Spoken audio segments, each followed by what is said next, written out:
Do do do do do do do do do do do do do do do. All right, everybody, welcome in. Hope everybody's having a great Fourth. Happy Fourth, everyone. Happy Fourth. Happy America Day. Happy America Day.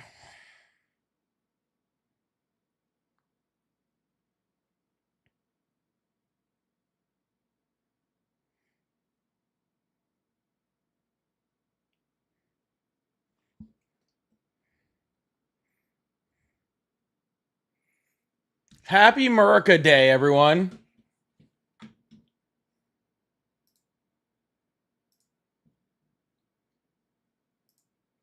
I hope everybody is having fun on America Day. Maybe some people are actually having some America brewskis.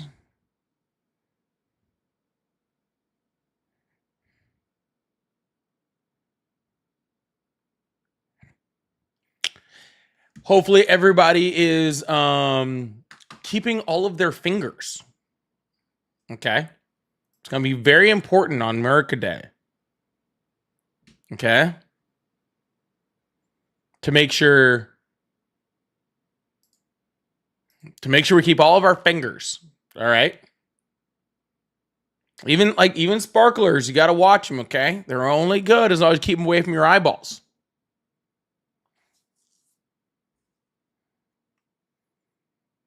Also, it's very I literally don't be the next JPP 100%. And I'm glad I was getting ready to make a reference to that. I'm glad somebody beat me there. Okay, don't be the next JPP. All right, let's keep all the fingers. Also, let's very, very much remember, if you're going to watch fireworks tonight, just go watch the fireworks.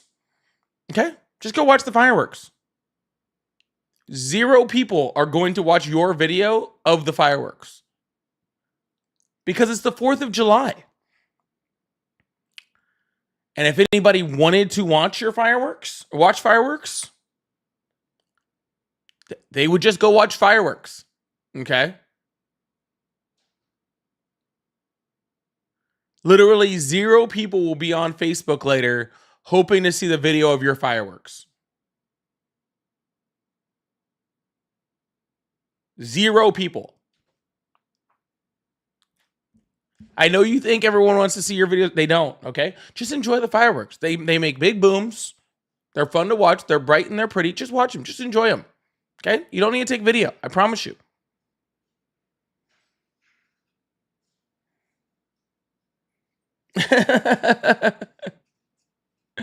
No, somebody just mentioned in the chat. Correct. Oh, sorry. Let me make sure I correct that. Thanks for that comment on YouTube. Unless there's a horrible malfunction. If there's a horrible malfunction, we all want to see it. Okay? If it's just craziness, then we definitely want to see it. All right. But that's weird. No, normally my neighborhood, thank you so much, One Bar, for that comment. I appreciate that. No, usually my neighborhood is popping off with fireworks by now also. I'm actually quite surprised that it actually hasn't yet. Like, I haven't heard anything. It's pretty crazy. It's pretty crazy.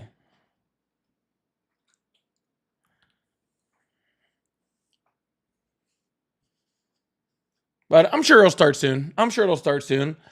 Y'all, if you guys are on the TikTok side, please come and double tap that screen. I really appreciate you guys for being here. Thank you guys so much. If you guys on the YouTube side, if you guys can go up and hit that like button and the subscribe button, we're going to get this thing going. We're going to get this thing moving. We're going to have some great conversations, some great debates, and there's no better day to do that than on the 4th of July, is there? There is no better way to do that than on the 4th of July.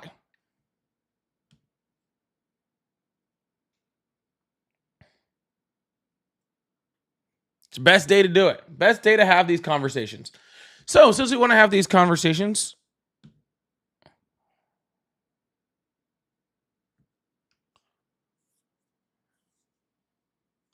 it's really important that you guys double tap that screen on TikTok side. Then the YouTube side, you guys are liking the video, liking the live. All these things help to push the live out. Then we get people in here to talk. We have conversations. Pretty soon, what I'm going to do is I'm going to open up these phone lines, and I'm going to make this phone line available to call in if you support Trump. And we're going to do that very, very soon. And that just for you to tell me why you support Trump and us to have a conversation about it. For you guys that are new here, we do this every day but Thursdays. Thursdays are my day off. Yesterday, I went and had a nice prime rib. And then probably about 3 too many JMOs. So that's what I did for my day off. Woke up feeling pretty miserable this morning, not gonna lie. So that was my day. That was my day off. I'm sure a lot of you guys are enjoying nice 4-day weekends. So, but I will be here while you guys have the weekend off. I will still be here working. I'll still be here doing this stuff. So it's really, really good times. Really, really good times. It was approximately 3 too many.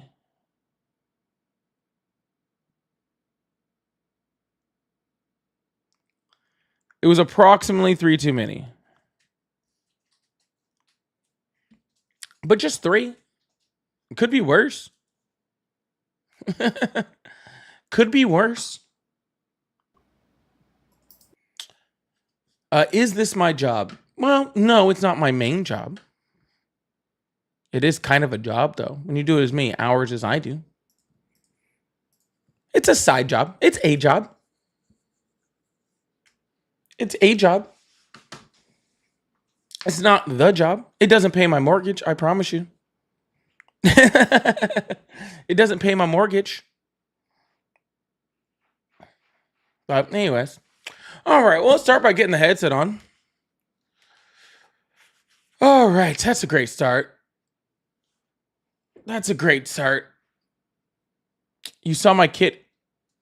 You saw one of the cats? Which one did you see? Did you see the black one or the orange one?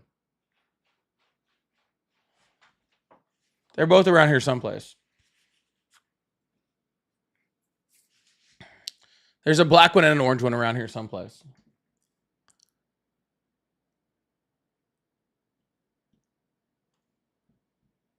All right, let's open these phone lines. Let's get this thing going. If you voted for Trump, there's 2 ways you can get a hold of me. One is through TikTok on the multi-guest button request, and that way I can bring you up and I can talk to you. The other way is through calling the phone number that's above my head.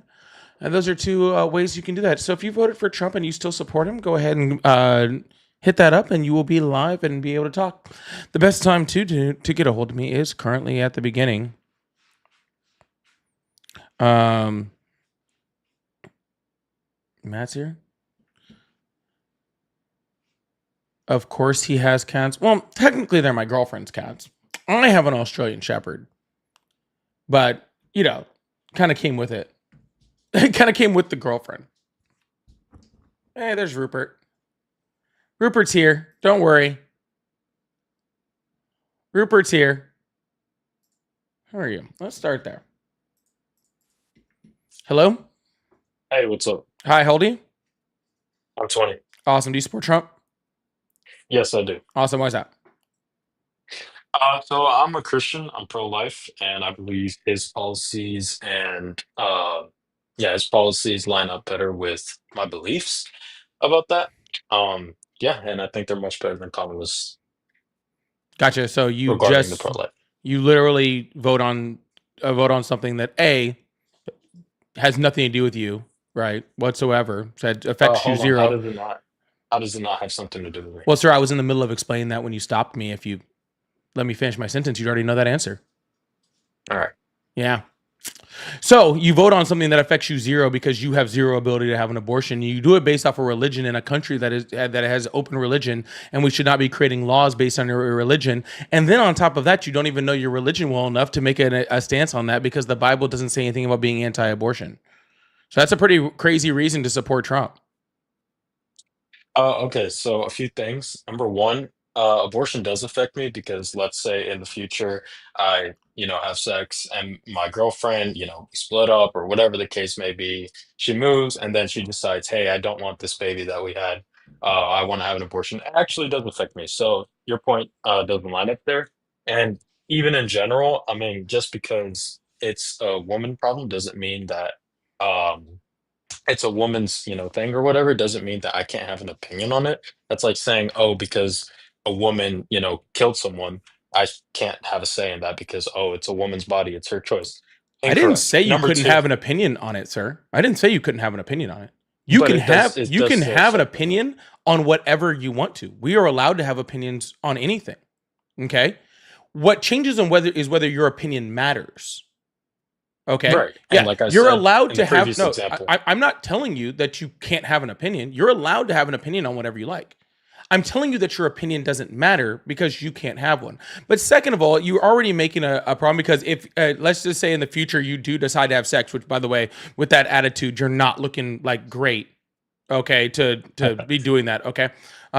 But second of all, even if abortion was illegal, what makes you think that she still can't get an abortion? Do you think that people stop having abortions when abortions are illegal? no, but it definitely becomes harder to do so. I mean, murder's illegal, people still murder. That logic doesn't line up. Anyway, Yes, sir. I want to go back to No, the no, Christianity. Hold we're on. not going back to that at all yet because Donald Trump passed laws or put in Supreme Court justices that had Roe versus Wade overturned, but the abortion rate in the United States went up. I'd like to see your sources. Sure, And easily. all right, regardless, I still think it should be illegal. And regardless or not, No, but whether we're the not talking about abortion whether rate you went think it up. should be illegal or not. We're talking about Donald Trump's policies, and Donald Trump's policies made the abortion rate go up. Right, but his values still align with mine, so therefore hold it's on, hold on, better hold for on, me. hold on. His values align with yours. But I can on get. this I topic, promise you, and on this and I topic, can't prove it. I can't promise you, but if I had like a crystal ball and I could like just see how many abortions Donald Trump's paid for, I would promise you the number is over five. well, okay, what he does personally doesn't matter to No, no, yes, comparative it to does what he because you said does. his values, and so what he does Well, personally is his values. what has he done? Politically, he's supported the Roe versus Wade being overturned. Therefore, I will support that because uh aligns with my values. So Right. his So it's policies not align with his my values. So values. you don't align with his values. So you lied. Okay, sure. If you want to call it a lie over, miswording, then sure. Okay. Well, it's either a lie or you don't know what the words values mean. It doesn't really matter either way, okay? But right here, NBC News reports why abortions rose after Roe versus Wade was overturned. Contrary to many predictions, abortions did not decline nationally after the Supreme Court Dobbs decision. Here's what's behind the trend. And it actually goes very in depth into it and actually shows a lot of the data regarding who did it. But I know Pew Research Center did quite a bit of data on that. And I have multiple different things. I have an AP News talking about it. Gunter something, I forgot what the institute. PBS reports on it. There's about Pew Research Center. Here's the data, and here's like the raw data that actually goes into freaking the abortion rate. But yes, the abortion rate went up when Roe versus Wade was overturned. Okay, and regardless of that, all right, the different you're making a false equivalency regardless because you're talking about, oh well, if murder is illegal, oh yeah, okay, cool, we can make things illegal, all right, but it didn't go away, right?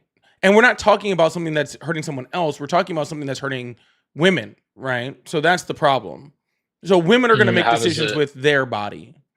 how does it hurt women if it's not? I mean, I guess if you want to say, oh, it being in the baby being inside the womb can hurt the woman, if you want to go that route, then yeah, you could say, sure, it hurts the woman. But I think that's being pretty grotesque. I think that if under a normal, uh, marriage, for example, if someone has a baby, the mom wouldn't call the baby being inside the womb, oh yeah, the baby's hurting me. No, you're providing for it, and does it, you know, take some, I guess, some health, sure, but I wouldn't call it hurting. Take It's some health, sir. If they're taking some health, that's hurting.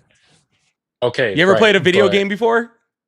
well, okay, yes, I Yeah, have. so when you like hurt someone, their health goes down. So if the fetus inside the womb Of is taking some health, that is literally the definition of of course, but hurting. that's Yeah, the but I'm same not as if talking I have about a what child. a random woman would say about being pregnant. I'm talking about medically, okay? And medically, a fetus is a parasite.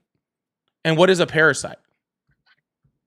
I would, like I said, just because it's medically defined as that doesn't mean it's how we should think. I think if every mother thought, "Oh yeah, this baby inside me is just another parasite," then we would have a lot of problems.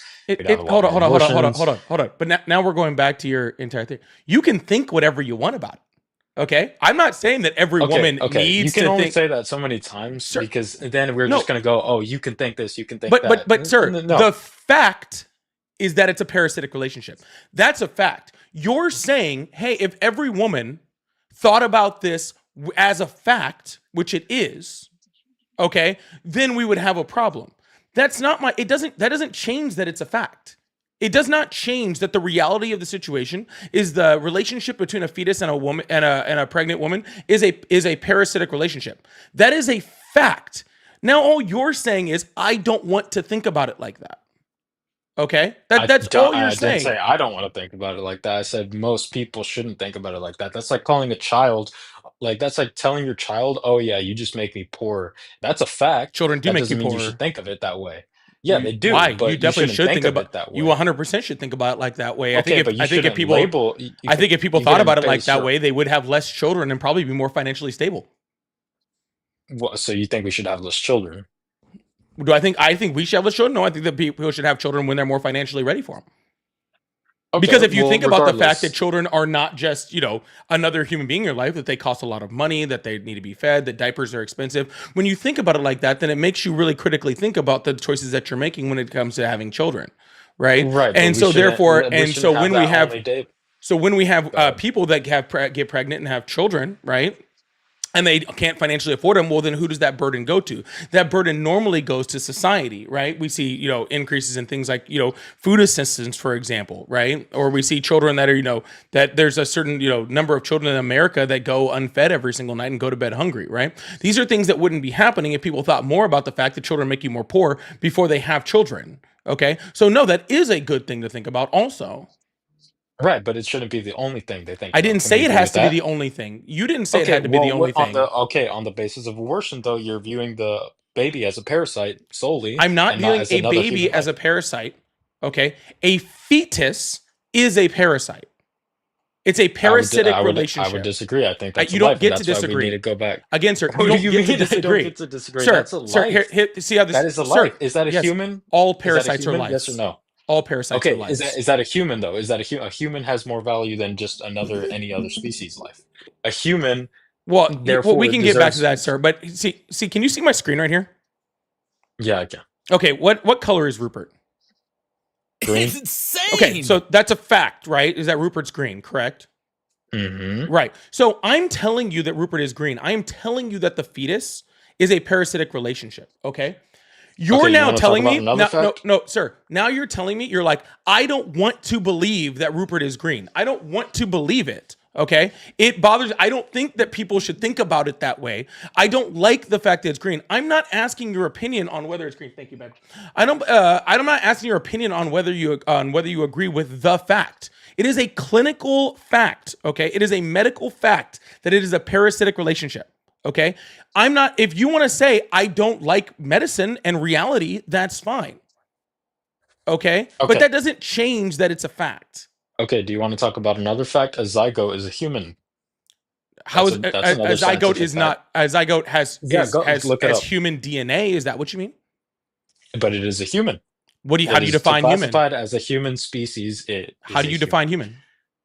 Being of the human species. Being of the human species. Okay, a zygote is a singular cell of the human species. By that same logic, then cancer is also part of the human species, so therefore we should not be able to remove it.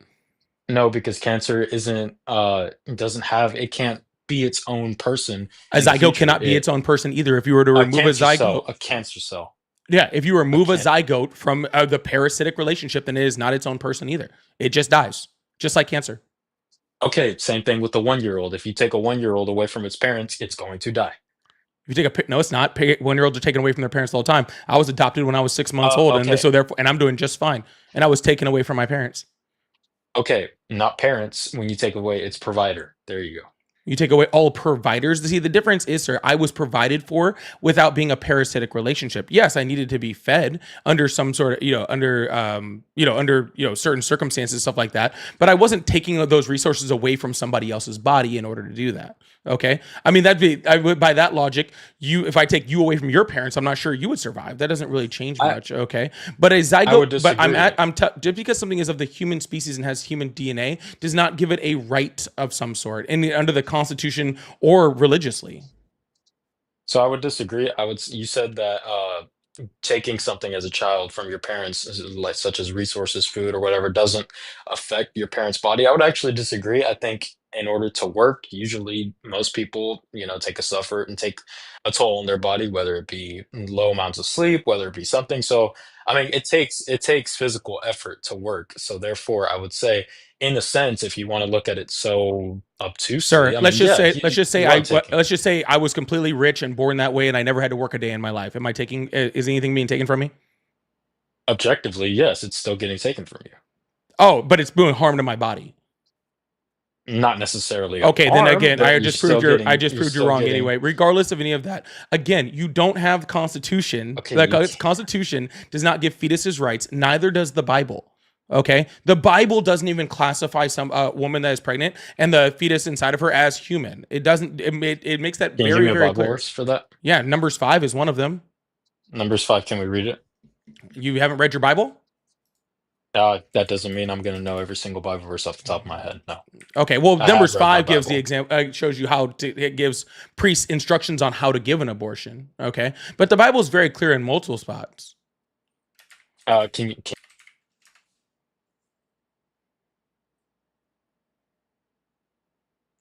Hello,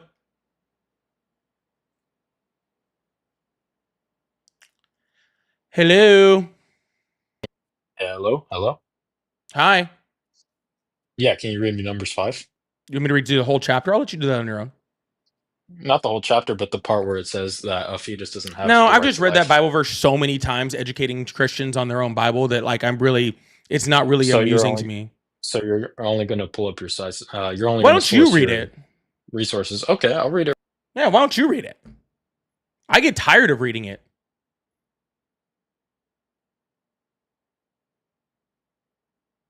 Start in verse 11, go to verse 35.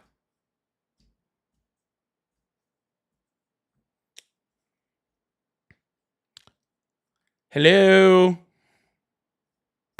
Yeah, I'm reading right now. All right, go ahead, read it out loud for the It's crowd. literally well, what's it called? Numbers 5, start at verse 11, read to verse I don't 35. think it lets me read whenever I pull it up on the internet. I don't.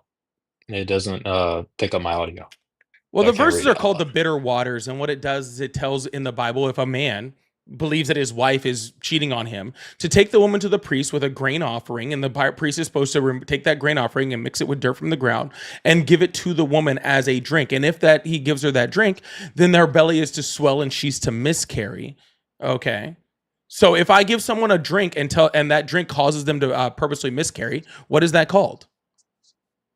Oh, yeah, that'd be an abortion. However, we're looking at the Israelite times. We're under a new covenant now. No, we're Those are not. ceremonial. Yes. What do you No, we're mean? No, we're not. not. No, As we're not. Christians, we are under a new No, covenant. you're Yes, we not. are. Well, according to Jesus, you're not. Why? Where did Jesus say that? Because Jesus said, "I did not come to destroy the law; I came to fulfill it." And then the Bible Yeah, specifically says, he and the fulfilled the Bible, laws.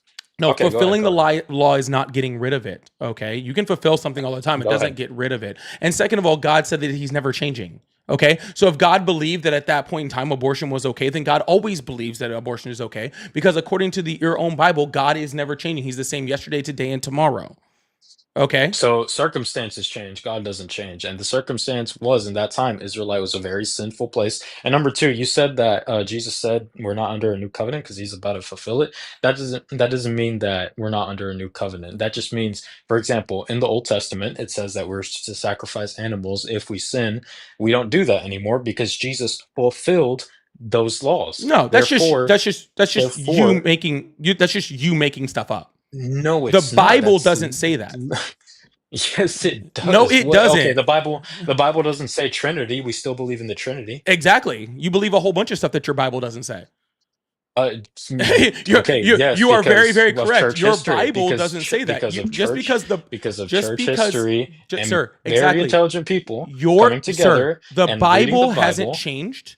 Okay, your interpretation changes because what the Bible says you don't like. Okay, well, if you're if you're just gonna say that I think whatever I want with the Bible, which is not true, then I mean, go ahead. I mean, you can just ignore hundreds of years of church history, and you can Oh just no, I ignore the ignore fact. all years of church history because I don't believe in your fairy tales. Okay, but regardless of that, let's look at another verse, Leviticus 24. Um, let's see. Oh, I don't wait. This is a weird version. This is a weird version. I'll pull it up. Let's go to Leviticus though. Leviticus 24. Are you gonna talk about the slavery part? Nope. Why would I talk about that? Okay, Or are go you just ahead. so Go used to ahead. trying to defend Christianity that you already know all the bad parts about it? I wouldn't say they're bad parts. I think there's tricky parts, but they're not bad. Yeah, this dude, you this can guy just gets laugh. dog walked on his own religion so much that he is now Bro. already ahead of me. He's already trying to defend slavery in the Bible. So if I Okay. dog walk you for your beliefs, does that mean your beliefs are bad? What's up? If I walk you for your beliefs, are your beliefs bad? If you can dog walk me on my beliefs, That's then yes, I should probably that question my is beliefs. You're right. that is idiotic thinking. No, sir. But okay, go ahead. What's idiotic thinking is to have beliefs and to hold those beliefs regardless of what evidence is presented to you. My I beliefs mean, every consistent time I bring up a good point, I mean, you just ignore Sir, me you and cut have me yet off, to and then bring go up a to good point. something else. So, Sir, you have yet to bring I up was a good literally point. talking about I was literally talking about how a zygote is scientifically classified as a human, and you completely No, sir, ignored and that. I So asked I would no, I did disagree. not ignore it, sir. I asked you to define what a human is. And I said anything of the human species. And you said anything of the That human species. And then I said, okay, so you're saying it based off of human DNA. And then I said off of that same not logic just that human DNA. then what A else? cancer cell What makes isn't something part of classified the as a human human. species? The fact that world science, Yeah, something what part that of the human science makes it species, part of the human species? the fact that a zygote is called a human No, yeah, species. yeah. I'm not going to sit What here. makes a zygote part of the human species? The fact that it has human DNA and It that it has can be human its DNA. hold That it on, and has human DNA. Correct. the fact that it can be its own human whenever inside the womb. That it can be its own. No, that is not scientific at all. The reason why a zygote is considered human is because it has human DNA. Okay, you were right. You stopped right there. So then why aren't cancer cells human? Stop. No, you see how we already went through this part, sir? You So said I why did, aren't sir. cancer cells Stop human? talking. We already addressed this. Okay, I already beat you on it. That's why I'm saying it's not a good point. Okay, because what makes So why aren't cancer cells sir, human? Look how you sir, can't look how you're just avoiding the question. Why aren't cancer cells human? You done? Are you done? No, I was in the middle of a sentence.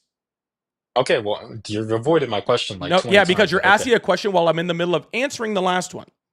I've asked it before, but okay, I go don't ahead. care. Awesome. That's the problem. You don't. All Okay, right. go ahead. Well, yeah, you're right. I don't. Okay. You already addressed this. I already beat you on it. That's why I said that you don't have any good points because your point has already been taken away. You are literally saying that a zygote is human. Sure, that's fine. It has human DNA. 100%. That is correct. Okay. But just because it says, oh, because it can be a human and sometimes that's what all you're saying at that point is it has potential, right? And potential isn't something. A caterpillar is not a butterfly because a caterpillar can become a butterfly at some point. Okay? A stack of wood next to my house is not a home. Okay? It just has the potential to become one. It has the building blocks of what could be a house later. Okay? So all you're saying is that it has human DNA. And if you want to talk about just human DNA, then cancer also has unique human DNA. Okay. And if you talk about zygotes, when you're talking about the implementation of those, less than 50% even are ever implanted. So the chances of it becoming an actual human being at some point is actually less than it is probable that it will.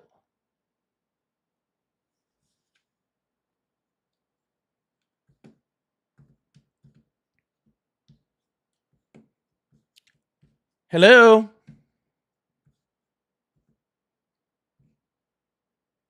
Hello. Oh, he ran. He left. Don't tell me I'm not addressing your stuff. I addressed your stuff directly. You just didn't like the answer. All right, we're going to keep this thing moving. I really appreciate you guys. We're going to open up these phone lines, keep having a conversation. Sorry, last dude left. My bad. Let me be. Thank you so much for that. I really appreciate that. Thank you so much. I guess he didn't like my answer. Hex Dubs, thank you so much for the $10 super chat. I really, really appreciate that. And Jules, thank you so much for the $9.99 super chat. I really appreciate that. You guys are really awesome. I appreciate you. All right, we're gonna open these phone lines, y'all. If you guys are on the YouTube side, make sure you hit that like and subscribe button. We do this every day, but Thursday. If you're on the TikTok side, make sure you subscribe. And subscribing is a great way to do it. Being a paid subscriber or a paid member on YouTube is a great way to support. I also do have my Cash App, Venmo, PayPal. They're all in my link tree in my bio. So if you like support, that's also a great way to do it. Thank you guys so much. Hello, how are you today? Hey man, I don't support the dude, but like I got some questions about that fucking bill that just passed. All right, man. Well, I'm not doing a breakdown of the big beautiful bill right now, but I do appreciate you. Like, what's up? Like, I have a mom who's going to lose Medicaid, and I don't know. Millions of Americans are going to lose Medicaid. I know. It's because you seem like you know. Like you're versed in shit. I'm the like one caretaker. Like, is there like ways to protect shit? I don't know, man. Yeah, the way to protect your grandmother from her Medicaid was to not vote Trump in. Not that you did. Not that you did. But not blaming you, man. But dude, this is a lot of people are going to lose Medicaid in this country. Okay, a lot of people are going to lose their SNAP benefits, and these people that are losing their Medicaid are the most vulnerable people amongst us. Right? They are elderly people. Right. They are disabled people. These are the people that are going to move it. Okay. This is all the stuff that that people like me on sites like this were telling people was going to happen well before Trump got elected.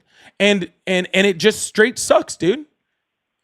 It sucks that they are stealing healthcare, okay, from from disabled and elderly people, okay, and homeless people. And they're stealing it for the sole reason of giving giant tax cuts to rich people. All right? Right. And there's just no way around it, but it sucks. Okay? I have no advice for you. I don't know if I could put her on my plan, but like it's a matter of like I'm even losing stuff because I'm losing my grants and stuff for my because I'm going for master's degrees and that's being cut now. Yep. Like I'm at a loss, dude. like, like I'm gonna have to move her back home because I can't afford nursing homes. And yeah, it sucks, dude. Yeah, like it does, man. I don't like listening for like the 15 minutes, 20 minutes I've been on. Just like I don't see how people support this stuff. Yeah, it's pretty simple why it happened. These are all things that Donald Trump has been saying he's going to do for a long time. Okay, and for some reason, people think that because they support Trump, that they're somehow going to, get exempt from all of Donald Trump's horrible policies. All right, right. It's not going to happen. All right, it's not going to happen. 25% in like 2023 of Louisiana and Mississippi are on Medicaid. They voted for Trump. 25% of their people, like 25% of their people are on Medicaid, and a lot of them over the next 10 years are going to lose their Medicaid. Okay, they are going to lose their health insurance. Okay, like this is it's not going to be good for us. Like all this is going to do is increase emergency health care, which is going to make more burden on the taxpayer. There is no positives that are going to happen from these huge rips of this bill. But like I can't give you hope, man. Well, no, it's not hope. Is there like documentation I can like fill out of like form? I don't know. Something.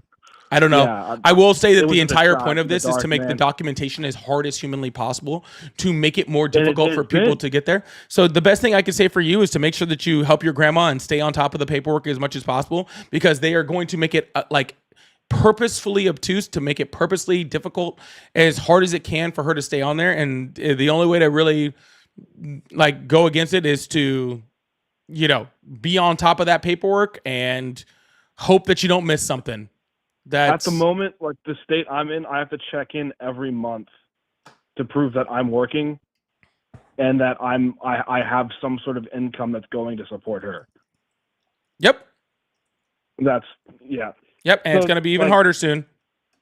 I get you like this is like not what you're like doing right at the moment, but I thank you for letting me vent. Yeah, no problem, man. I'm really sorry to hear about your grandmother, and I'm really sorry to hear about you. I hope everything works out. I truly do. Yeah, thank you. All right, man. Good night, man. All right.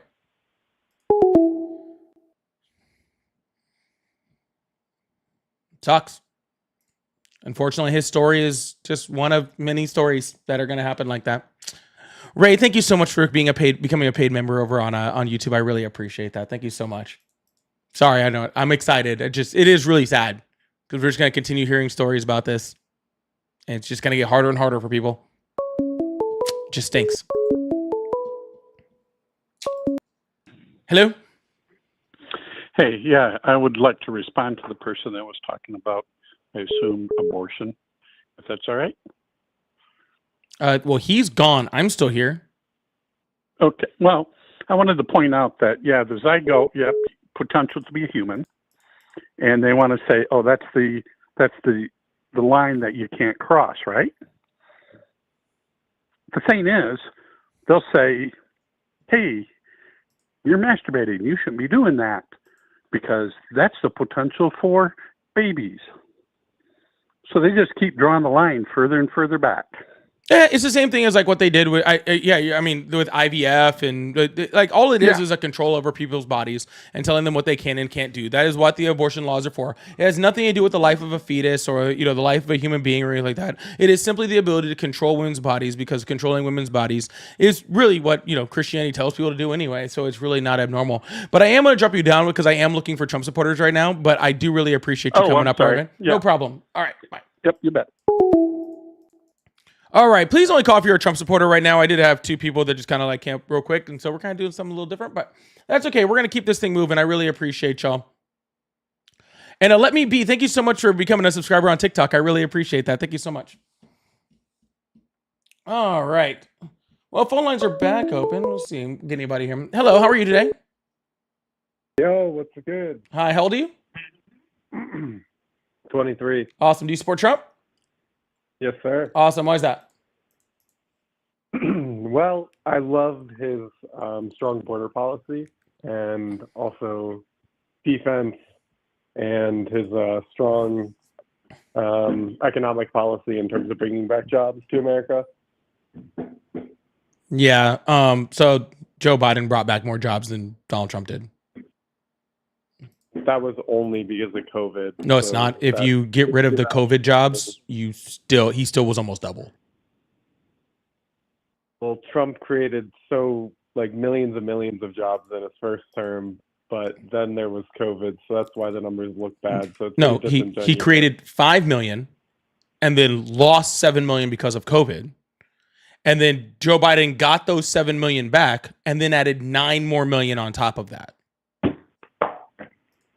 All right. How many of those jobs went to American citizens? How many of those jobs went to American citizens? What do you mean? What? Well, how many of those? The overwhelming majority. I don't know the exact percentage. I'm assuming all of them because we're not tracking illegal jobs, unless you're talking about people on work visas. We just had the worst inflation in a couple decades, and we had the highest crime rates and. We actually did not have the highest crime rates, but we did have very high inflation. But you know who else had very high inflation? Trump, because of COVID? Yeah, the entire world. The whole world had massive inflation all at the same time. That's absolutely right. Yeah. Yeah. So if the whole world had inflation all at the same time, then how is it Biden's fault? No, so I actually don't think that it was Biden's fault. Damon, thank you so much for the resubscription. I just think it's funny actually how much you guys hate Trump. It's really Trump derangement syndrome because he's the 45th and the 47th president of the United States of America, and he's a strong, powerful leader who deserves everything he's gotten. Like, he's worked hard for this, and he's the last basically standing hope of the status quo, old establishment powerhouse Sir, that got if you think he's a big, strong man, then sir, if you think he's a big, strong man, then maybe you should try like dating him or something like that. I heard Melania is not really interested anymore, so I'm sure he's looking for a new partner. Okay, but I'm just saying he's not a pussy, right? He's not a pushover. He's not going to care about any his other country. literal nickname is Taco. We should not. His literal nickname is Taco. Subsidize other countries and let third world immigrants like destroy our society. Sir, his literal nickname is Taco. For Trump, always chickens out. What are you talking about? Even though he's done really, really great things. They said like that because what? of tariffs, but his tariffs have made. He's done really great things like what? His tariffs have made $200 billion. His tariffs have made $200 billion. Yeah. Okay, and where did that money come from? It comes from people who aren't buying American. Yeah. American Who people pays? who are buying American. Who pays for tariffs? Oh, a lot of people. Basically everybody. The whole supply chain. Yeah, but specifically, who pays for them? I suppose the consumer does pay a bit. Well, the importers pay it. The importers pay a tariff. They usually pass that on to the consumer, but importers pay the tariff. Okay, so when you're saying his tariffs made $200 billion, what you're really bragging about is Donald Trump raised our taxes $200 billion. That's what you're saying. To support economic growth in the United States. Sir, government spending is at an all-time high. Yeah, I disagree with that. You don't get to disagree with that. That's a fact. No. I'm saying I disagree with the spending bill that they just passed. That it's. Oh no! Before the spending bill, federal spending was already at an all-time high. Oh yeah, no, I know that. So he's raising taxes on Americans to spend more money on reckless government spending and foreign wars. Yeah. I know a lot. There's always a lot going to the military. There's like the huge military-industrial complex, obviously. How do you not do that? How do you not spend money on the military? Sir, it's not just the military. It's the whole thing together. Agreed. Yeah, 100%. But I mean, what do you think Kamala would have done better as commander-in-chief? I mean, literally anything. I mean, if she did nothing, that's still better. You don't think Trump is? I mean, so obviously he's hurt like world relations, let's say, like especially the power of like NATO and domestic relations and spending and our economy and. But there is definitely. I mean, you can't. I guess you could argue against, but like, I would actually love an argument against this. But like, what is the problem with having just a strong nationalist America? And that's like what we were before World War II, and it's before World War II, we weren't a global superpower like we are right now. First of all, second of all, I don't have any problem with being, at least somewhat strongly national, but just yelling America first is not strongly national. That's just rhetoric. Donald Trump just says America first and then does a whole bunch of things that aren't America first. As opposed to Joe Biden, who just didn't yell America first, but did a whole bunch of things that were very truly America first. Yeah, I hate how much we support like Israel, and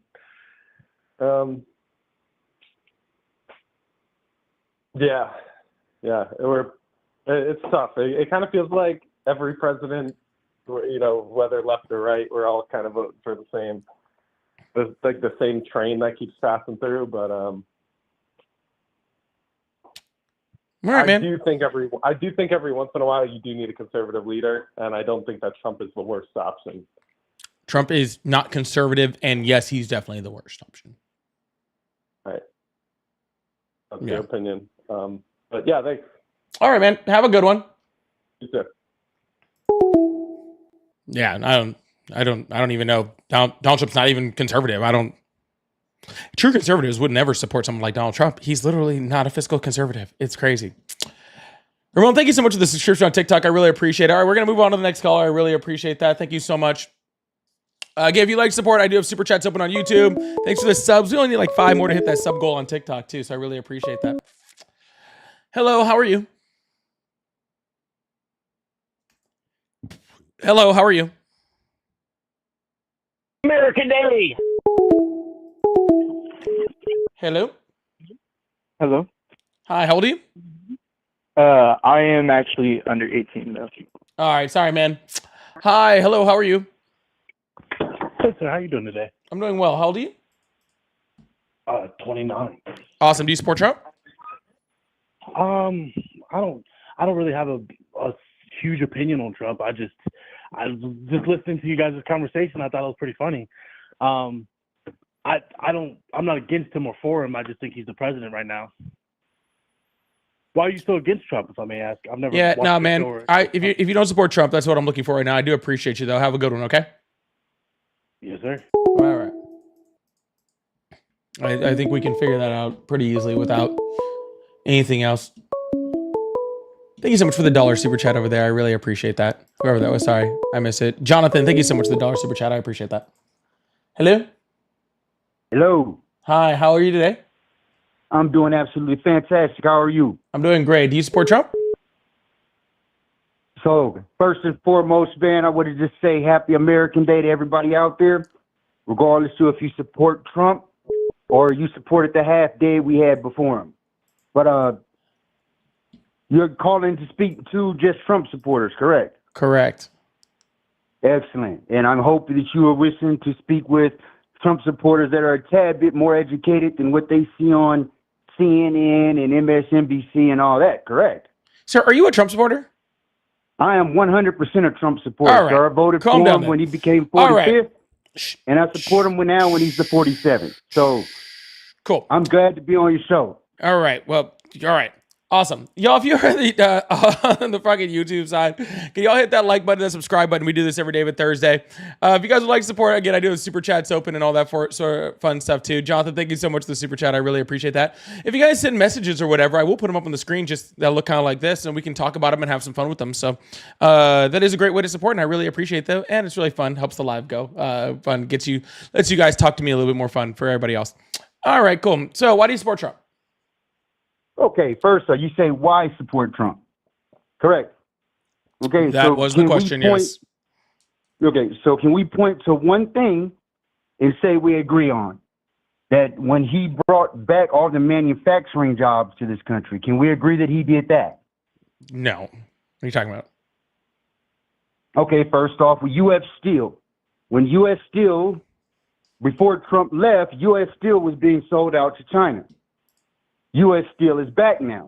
Can we agree on that? No, U.S. Steel was being sold to a Japanese company. Okay, Japanese thought. And Donald Trump but just signed the- off again that on it being sold to that Japanese company. I'm pretty sure it's going to be bought. I'm pretty sure it's going to be blocked, but Donald Trump just signed off on U.S. Steel being sold to that same Japanese company. No, that's not factual. Mhm. That is not factual. Nippon Steel, a Japanese company, has acquired U.S. Steel in a $14.9 billion deal. The Okay, deal and was where- finalized on June 18th, 2025. This was reported by Where are Reuters you yesterday. getting? Where are you getting that from, sir? Literally the whole internet. Like I literally just typed it in and it showed up in 1,000 different places. But I'm putting an Okay, article I can- from Reuters on here right now. It's actually reported yesterday. I can type. Excuse me, sir. I can type on the internet. Do unicorns exist? And I'm pretty sure I can come up with statistics that say they do. All right, then go ahead and do that. You okay? No, I'm. You said where it's No, coming no. from. Then I want to see your data on how unicorns exist because I have an article from Reuters up on the screen for everyone to see in giant letters where it says Nippon Steel to raise $5.6 billion in subordinated loans to fund U.S. Steel deal, and it literally sits here and talks about how Japanese Nippon Steel said on Wednesday it would raise the money and how it's acquired all of the required the rights to U.S. Steel. It says it right here, so I have the data up here to talk about it. Okay. Okay. All right. Here's another one from ussteel.com. Literally, this is US Steel's website announcing the deal on their own website. Okay. So I will gladly put this data up here for you to see it. Now, I would very much like your data to show me how unicorns exist.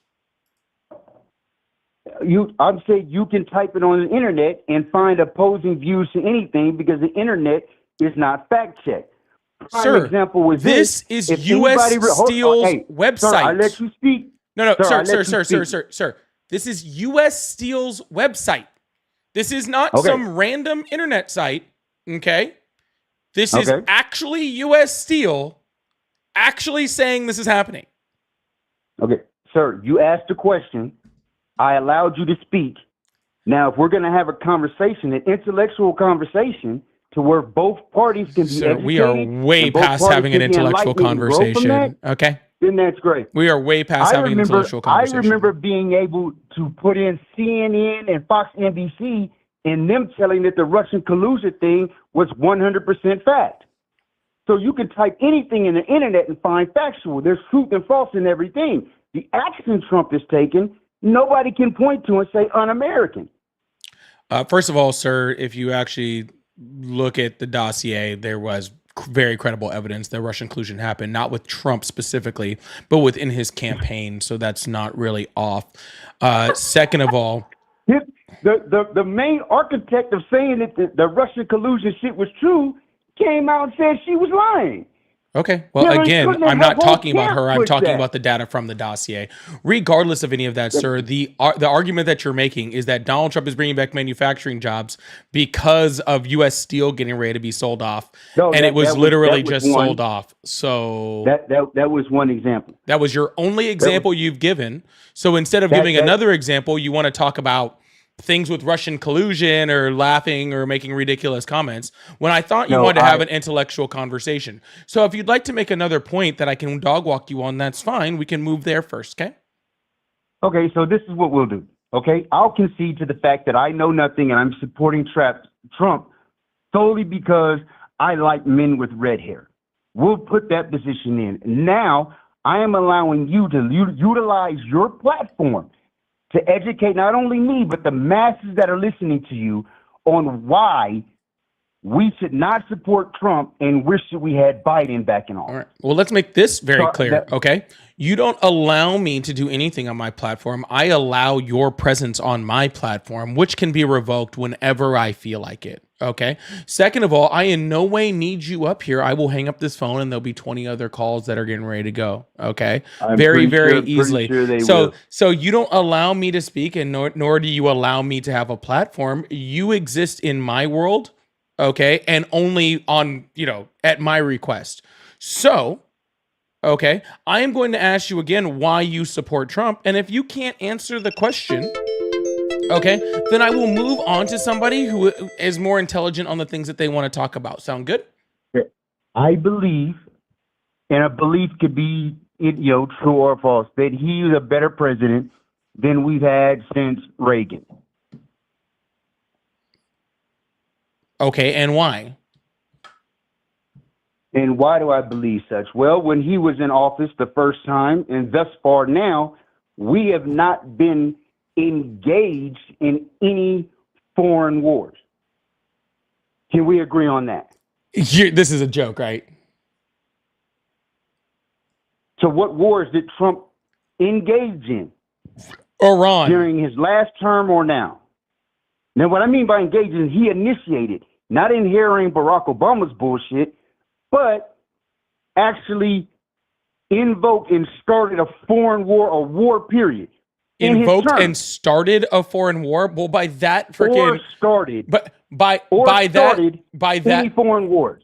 Literally by that qualification, we haven't started a war since Afghanistan.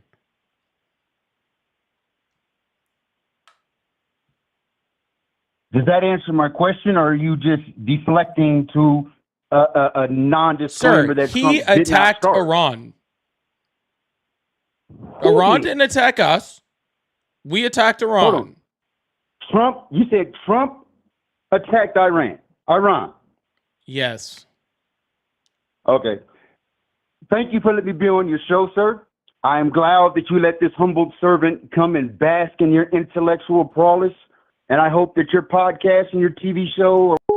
All right. I don't need all the glazing. Really appreciate that, though. Thank you so much. What did we just do there? Barry, thank you so much for the super 99 super chat.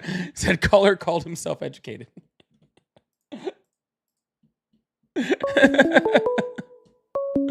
going to keep this thing going. Y'all, if you guys are on the TikTok side, make sure you hit that follow button. I really appreciate you guys. We do this every day but Thursday. On the YouTube side, hit that like and subscribe button. Really appreciate you guys. Thank you so much. Hello, how are you today? Yo, what's up, man? I support Trump. Hi, how old are you? That's not your business, but All right, awesome. So how old are you? Do you know who AIPAC is? AIPAC. Yes, I also know this. Bye.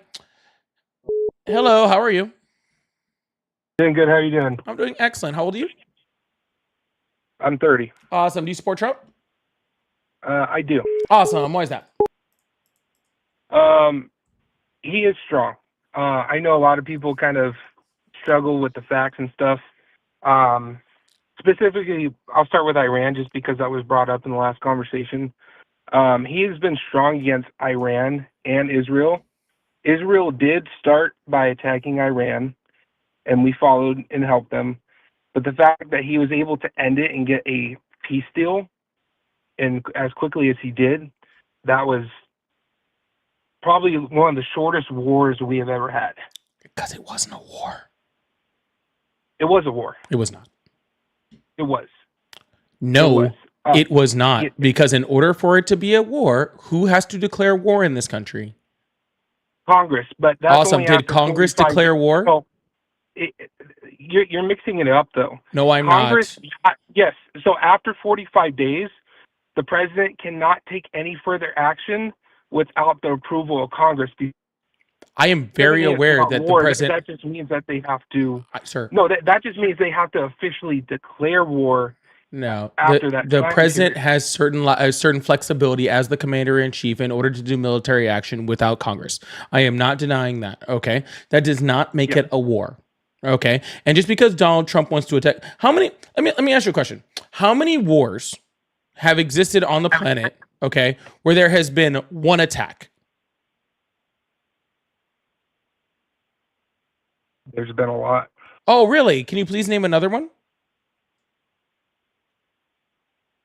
Not off the top of my head. Oh, because they don't exist. Okay.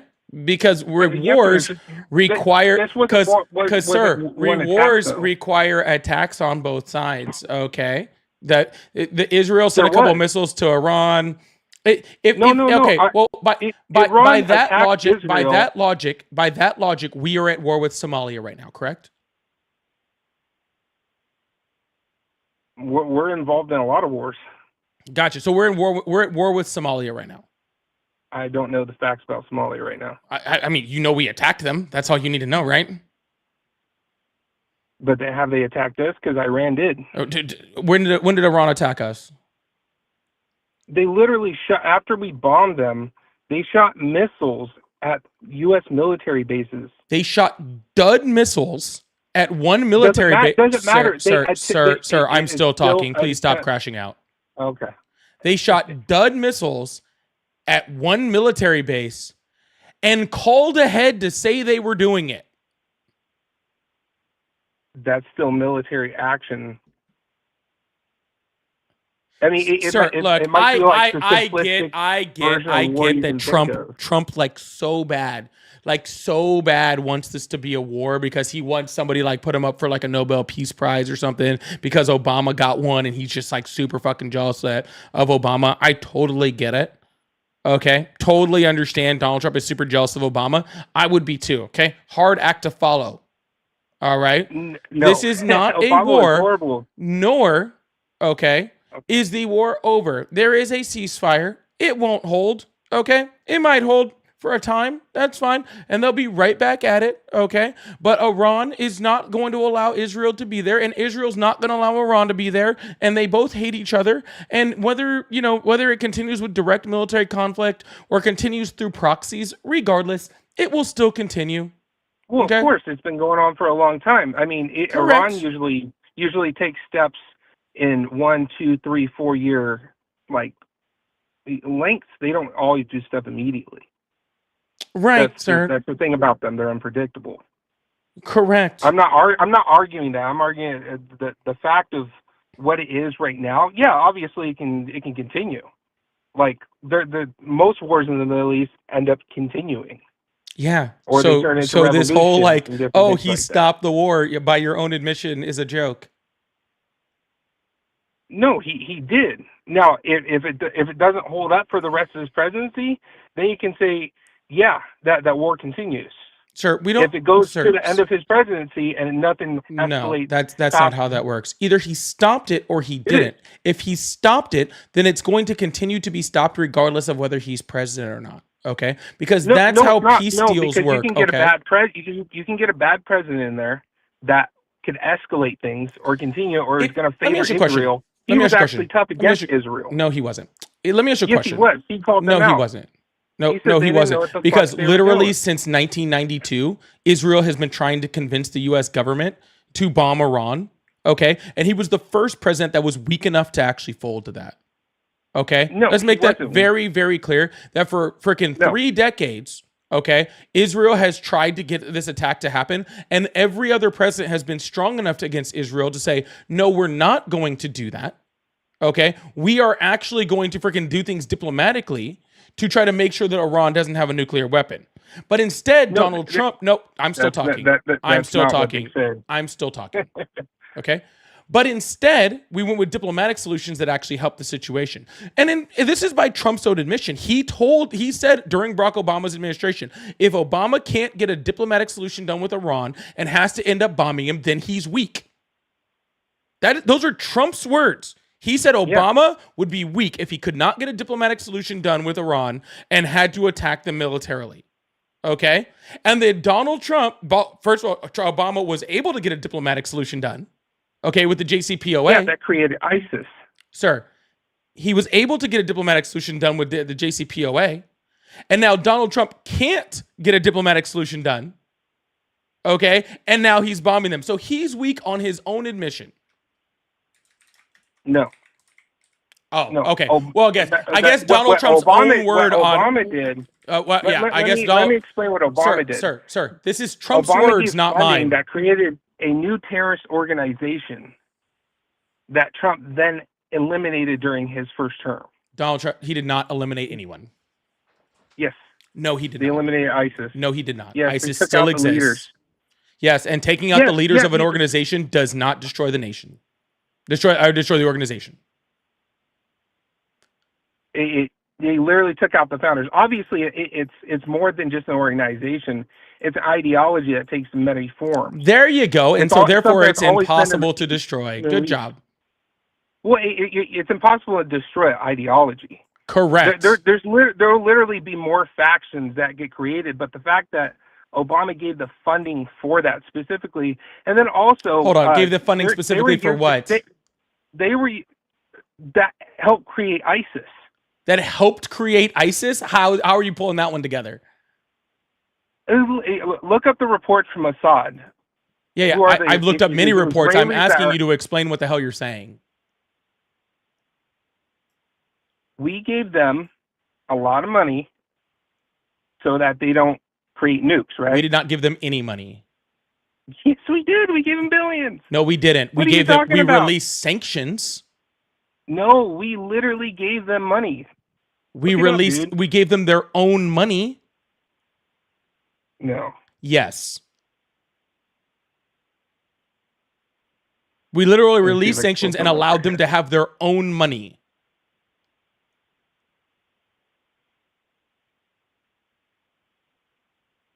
We gave them, according to Newsweek, which isn't a conservative outlet. I'm familiar with what Newsweek is. We gave them $150 billion. Awesome. What Newsweek article says that? 8 years ago. Newsweek.com. Yes, I know what the website is. What's the name of the article? Fact check. Did the U.S. under Obama give Iran $150 billion?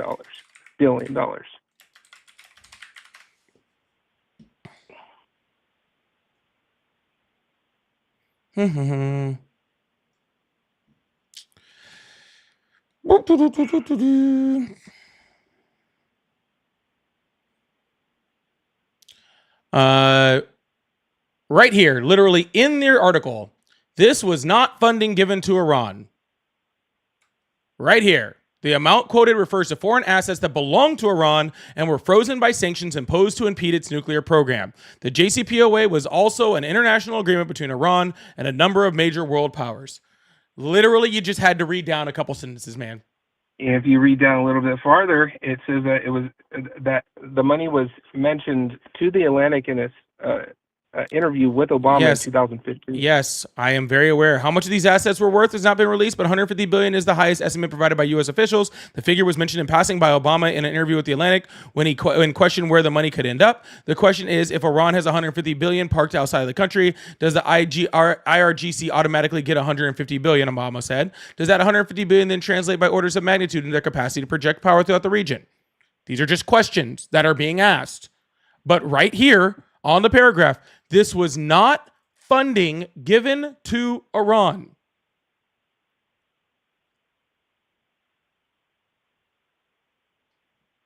There's no evidence whether it was confirmed or not, though. This is your article, sir. Your article. I'm not finding my own articles here. I am using your article, yours, okay, that you said proves that we gave them money and it wasn't a release of sanctions like I said. And in your article, yours, your facts, okay, in the thing that you brought up and told me to look at, that you told all of these people that this was the evidence behind your claim, it literally says that this was not funding given to Iran.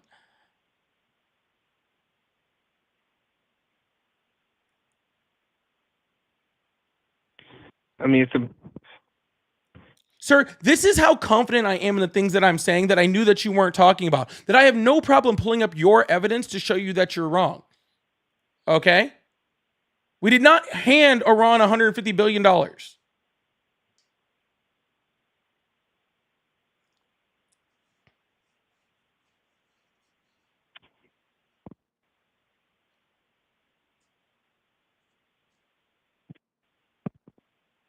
I'm looking at other articles right now. Let's just say, okay, they didn't give them money; they released assets in the billions. Sir, if that's your claim that they release Iran's money to their own to themselves, then you would also have to be very, very upset that Donald Trump just said that he is encouraging Iran to trade with China, to trade oil with China, which would then therefore fund Iran, which would therefore then give them money to fund their proxies, which have not been destroyed. So literally, by your own admission, China is already funding them. See, this is what happens, sir, when you're literally it's one of the major. This is trade what routes. happens. This is what happens when you're listening. You're not listening to listen. You're listening to respond. Okay? You're not listening to what I'm saying. You're just trying to hear words that I'm saying so you can try to respond to it as quickly as possible. Okay? That's what you're doing right now. Okay? There is no difference, okay, between Obama or Biden releasing sanctions on Iran so that they can trade, therefore giving them money that could fund proxies, and Donald Trump encouraging Iran to trade with other countries in order to give them money in which they could use to fund their proxies. There is no difference. Now, if you want to talk about whether that's a good thing or not, that's fine. We can talk about whether that's a good thing or not, okay? But it was done by both Republicans and Democrats, including Trump. What was the quote by Trump? Sir, you can look it up later. Oh my goodness. I go and look stuff up, but you can't tell me. Sir, I just showed you on the screen for everybody how wrong you were on your own article. You want me to just sit here and prove you wrong all day? It's not my own article. It's the first thing that came up on Google. I'll do more homework for you. It's fine.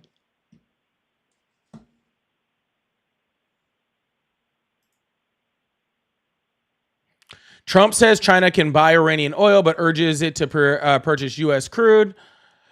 President Donald Trump on Tuesday said China can continue to purchase Iranian oil after Israel and Iran agreed to a ceasefire. A move the White House clarified did not indicate a relaxation in U.S. sanctions. China can now continue to purchase oil from Iran. Hopefully, they will be purchasing plenty of oil from the U.S. It's not saying additional sanctions on trade with Iran and China. Yeah, that's not what I said, sir. Again, you're just trying to sit here. You're not listening to listen. You're listening to respond, and it's not working out for you.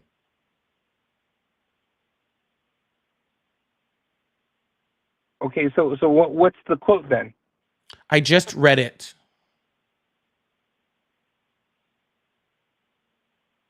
Yeah, they're not putting any additional sanctions. They're allowing them to continue. Sir, if Keyword Iran is continue. selling oil to Iran and it's encouraged by Donald Trump, does that put China. money into the freaking IDRC's That pocket? does, Yes or no? You're saying encourage. What? How is he encouraging if he's just allowing them to continue trade with China? please. That's not encouraging. Sir, that's just it is allowing America stuff. Day, and I do not feel like becoming stupider by losing any more brain cells by No, you it's trying not to becoming pretzel stupider. yourself. You trying to You're pretzel using yourself specific out of this terms. ridiculous argument, okay, sir? No, you're saying encouraging, and that's not what it is. Fine, sir. If that's what you need to feel better, that's great. No, it's not. It's just the Okay, fact that but it's this not. is the dumbest fucking argument Okay. I've ever heard in my entire life. I have one other point. Please get there. He got almost every country, with the exception of Spain, in NATO, which is mostly Europe, to raise their contribution to 5%, Okay. which no other president has been able to do. Why is that a good thing? Because we've been funding NATO. Wrong. Yes, we have. Wrong. Even literally the head of NATO thanked the United States in front of all the world They can leaders. thank them all they for want. the Why US is that a good thing? Because it's protection over a country like China. Sir, taking when it's 5%, over- what does 5% mean when it comes to how we fund NATO? 5% of each of those countries' GDP Is spent on what? funding NATO. Wrong. It's funding their own military. That is what the No, NATO it's not- chart. no, Sir, it's not sir, just stop only their military. talking. I swear to God. Thank you. The literal NATO funding charter, okay, says that it currently is at 2%, and it says that you will spend 2% of your own budget, of your own GDP, on your own military. The actual funding for actual NATO costs is minute. It's literally almost fucking nothing. Okay, and all countries have a small part of that towards their GDP. All that Donald Trump got them to do was to say, "Oh, they are now going to spend 5% of their own budget on their own military." So now these other countries are more militarized, and all these countries were already moving towards that. Also, do you know when he set the check date for whether they were actually going to do it? He set it for 2029. He specifically set it for 2029. Because he knows they're not going to fucking do it. And so he wants to wait until the next fucking president comes in before they actually check to see if anybody's doing it. Because he knows they're not going to do it. Okay? There are multiple other countries besides Spain that also came out and said they weren't going to do it. And most of the other countries that were all for it were already on their way there. Countries like Poland, who were already spending like 3.5% and were already starting to build up their military. So was Germany. Okay, so all you're saying is, oh, cool, Donald Trump got other countries to spend more money on their own military. I don't understand why that's such a great thing. But the thing, it's not only on their own military. We last year, 2024, for example, we contributed almost 16% of NATO's common funding budget. And how much is NATO's common funding budget? I have to look that up. We contributed, it's $753 million, which is 16%. No. In 2024, NATO's common funding budget totaled approximately $4.6 billion. Yeah, and we funded $753 million of that. Okay. That's almost a quarter. It's at least No, 20%. it's not, but okay. Yes.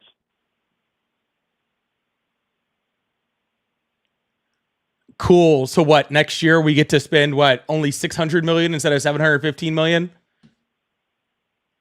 You realize you're talking about less than a droplet of the US budget, right? Literally next year's military budget is literally fucking $1 trillion. Okay? That doesn't mean that this isn't a good thing that was done. And it wasn't a strong position. No, it's because just a you have to worthless thing understand, that's done.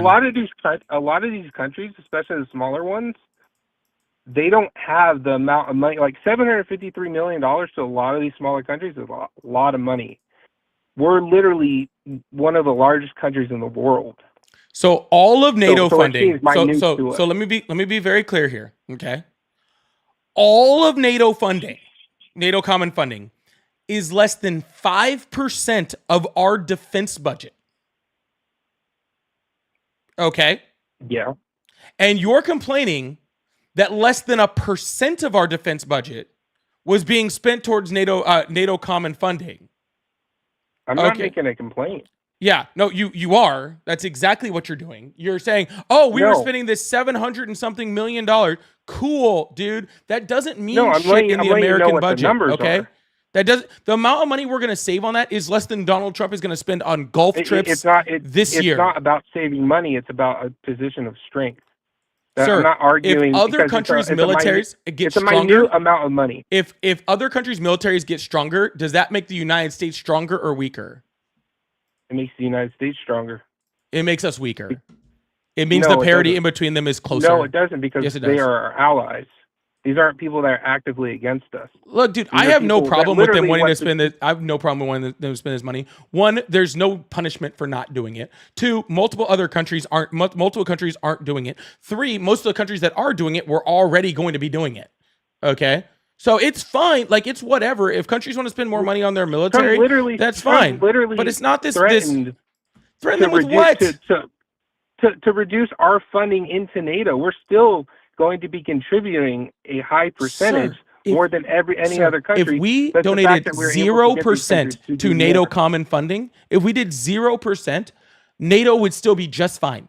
Because again, NATO common funding is $4.7 billion US. Okay? Yeah, Germany could fund that on their own. Yeah, but Germany's not going to do it. Right. But if They've stop already it, complained that's an about empty funding more threat money. that does not matter. No, it's not empty threat. We literally came to a resolution where we didn't have to pull that funding to get results. We kept the funding, and we got the results. So we didn't get any results. We just got other countries to We build did. up their We got them to military more. increase. We got them to increase their contributions. Their to NATO. own military budget. It's That's what not we got only- them it's to not increase, only- sir. You It's are not you, only to their own sir, military budget. Sir, I don't know if you're just like purposefully being like ridiculous or what it is. Okay? I don't know if this is No, I'm not. purposeful, because honestly, me having this conversation with you is literally making everyone in this chat dumber. Okay? It's not. So I'm going to say this for the final time. Okay? The entire NATO common defense budget is $4.7 billion. It doesn't matter how So, much. no, it be is. quiet or I will hang up this phone. That is absolutely nothing. We literally spend $1 trillion on defense spending. Okay? Or about to, coming up this year. $1 trillion on defense spending. It was almost $900 billion last year. Okay? All of these countries are already spending, like, well, not all these countries, but a large majority of these NATO countries are already spending 3+% of their GDP, which means that they are therefore spending more than NATO common funding just on their own, by tenfold on their own military. The increase was from 2% to 5% of GDP that they have to spend, and they're going to give some contribution more to the NATO funding, which is going to decrease our freaking NATO funding by minimal amount of numbers. Minimal, like nothing. Okay? This is not helpful. This is nothing. You're just saying things to try to give Trump a win when he doesn't deserve one. If you're going to give him a He win, literally give him got one a on win something in that this. matters. It does matter because it's so. When it comes to NATO, yeah, I'll give Ukraine as an example. How much money did we spend on Ukraine and the efforts through NATO? No, Ukraine is not part of NATO. No, they're not. They've been trying to become a part of NATO. But they're not a part of NATO, so we spent zero NATO funding Ukraine. Yes, I understand that. But the whole point is, if we don't contribute to NATO and we just ignore the other world leaders, they're not going to be able to afford all that. It wasn't done directly through NATO, but NATO was the one pushing us to fund it. No, the They were EU was the one they're, pushing us to they're the fund ones it. that literally had No, people the in Washington EU was the one. influencing No, the EU was the one encouraging it, and the EU spent more money than the United States did. How much does the money does the EU spend? I don't remember the exact numbers off the top of my head. I can pull And them the up, EU but I'm is- really is- tired of is dog more- walking is you. More than one it's more than one country. Good job. As a single country, we spent the most. As a single country, we have the largest GDP of any nation on the planet. Of course, we spent the most.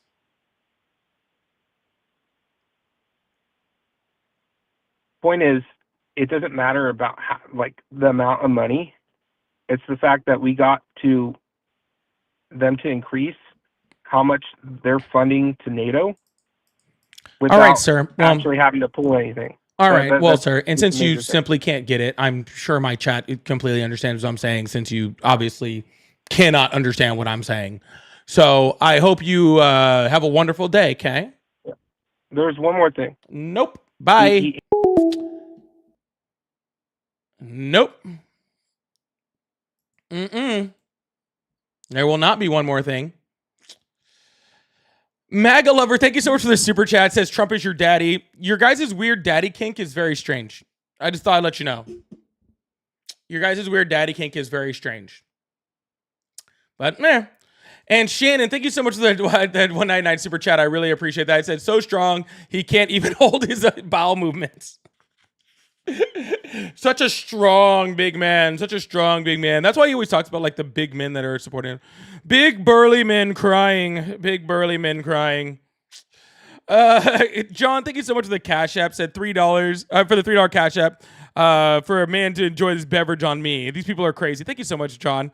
And Lay, thank you so much for the $5 Venmo. Said, I don't know how you don't have constant headaches from these maggots. Props to you. Thank you so much, Lay, for the Cash App. I really appreciate that.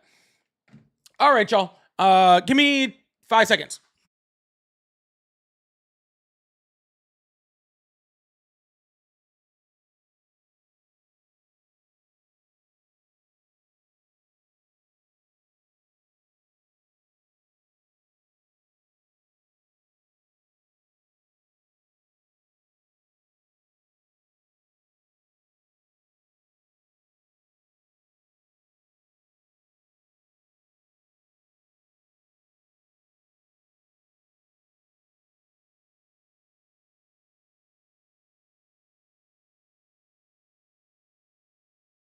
All right, we're about to open up these phone lines again. Y'all, again, if you guys would like support, the super chats really do mean a lot to me. I really appreciate you guys. They do help me to keep doing this every day.